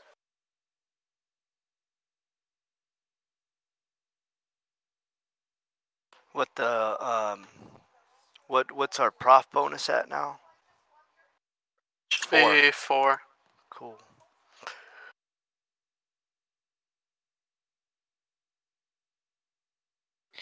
Helm, did you pick something already?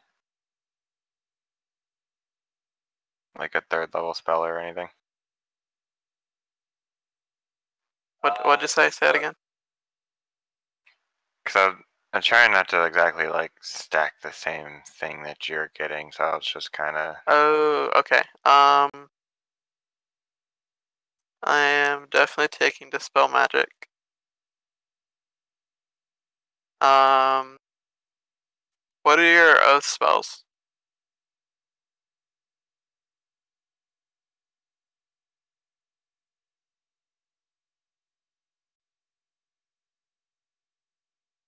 Well, at 3rd level, it's Bane and Hunter's Mark. Okay.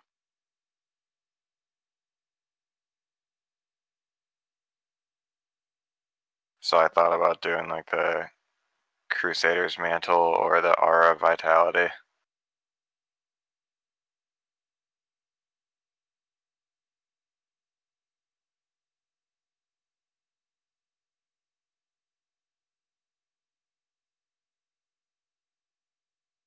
Give me half a second.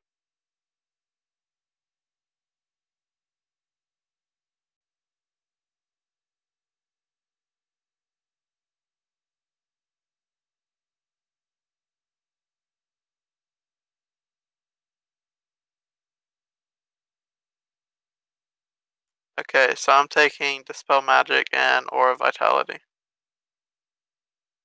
We get 2 of them? Well, I had 2 extra.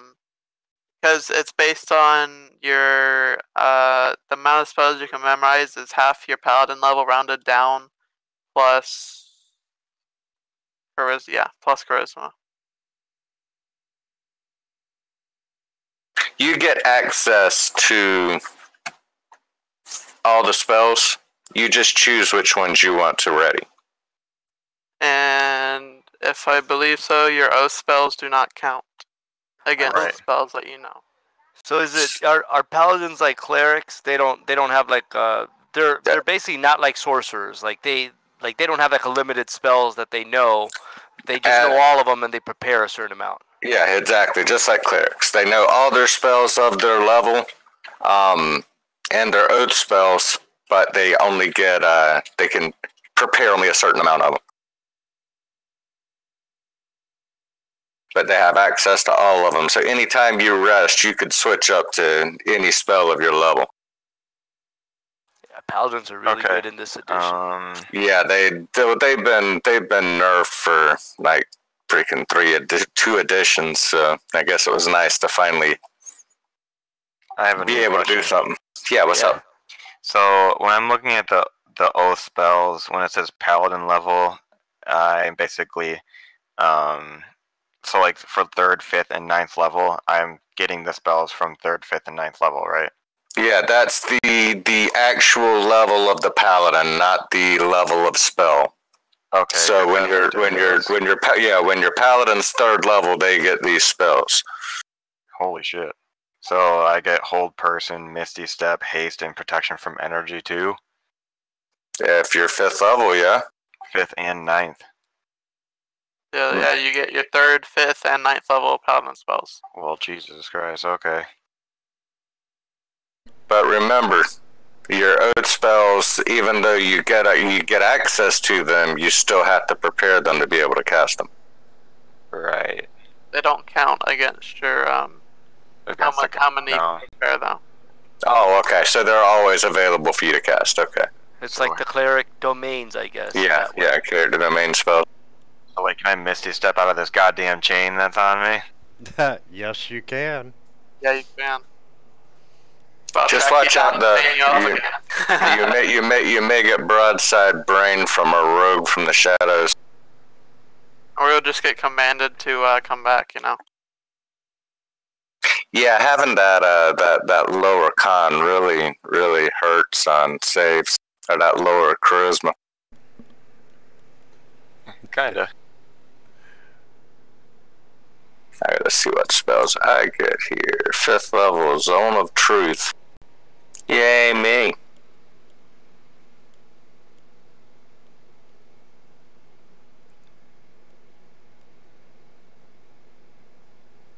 So, is this technically a long rest?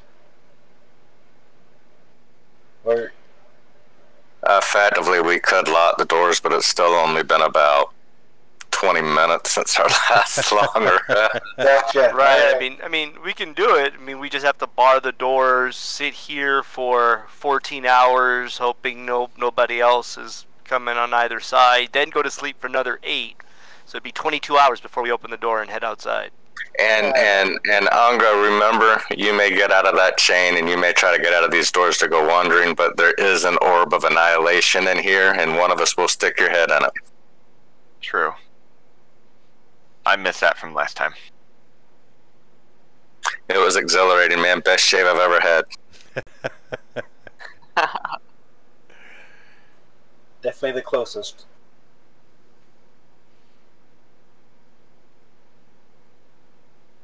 Okay, so just to clarify, if I use Pearl of Power on 4th level, I recover a 3rd level?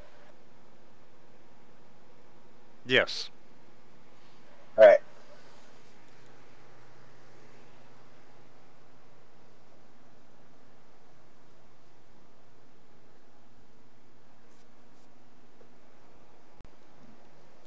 Well, I'm ready to slay some statues.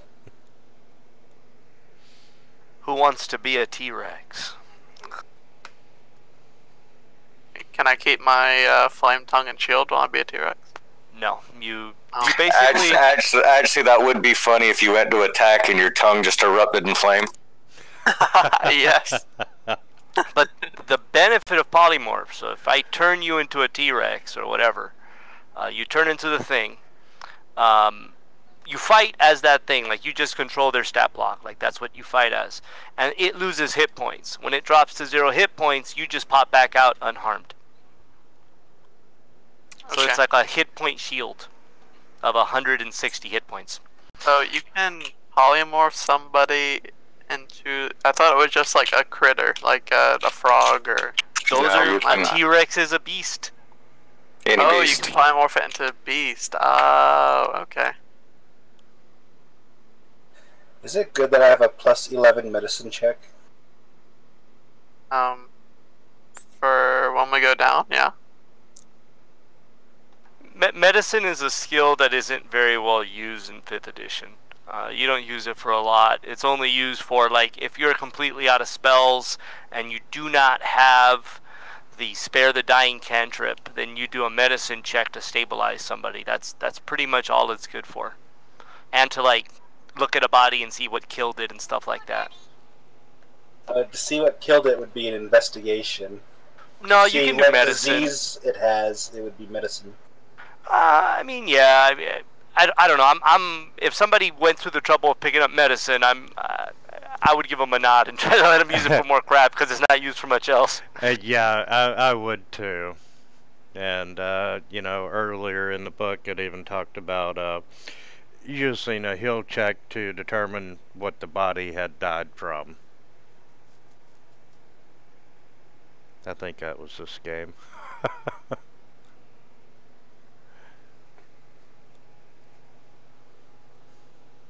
Well, at least I use it for my DC check for when we rest for a short rest. Yeah, that's useful for you. Don't let these guys put you down, man. Enjoy your class. Yep. I mean, you saw how I did mine, so I don't care about what anyone else thinks about it. I don't care what anybody else says about me. I am a 18 wisdom, 18 intelligence, 3 strength, 3 charisma paladin, and I'm gonna two-hand sword everybody to death. And that's all that matters. Oh, too funny. And, I'm ready to roll. yeah, actually, this is a really good place to finish today. Understood, man. Understood, and thank you for running. And, Thank you, sir. guys, originally I had not scheduled a game for next Sunday, but if you're all available, I can play. I'm good. Yeah. Be able to. All right. Well, we will finish this level and hopefully have an interesting T-Rex fight next session. Sounds good, man. All right. Awful. And Right. I'm going to leave the server up. Y'all have a great evening, great day, and we'll talk to you next week. All right, buddy. You too. All right. See you next Thanks, guys. Y'all have a great week. See ya. You too. week. You too.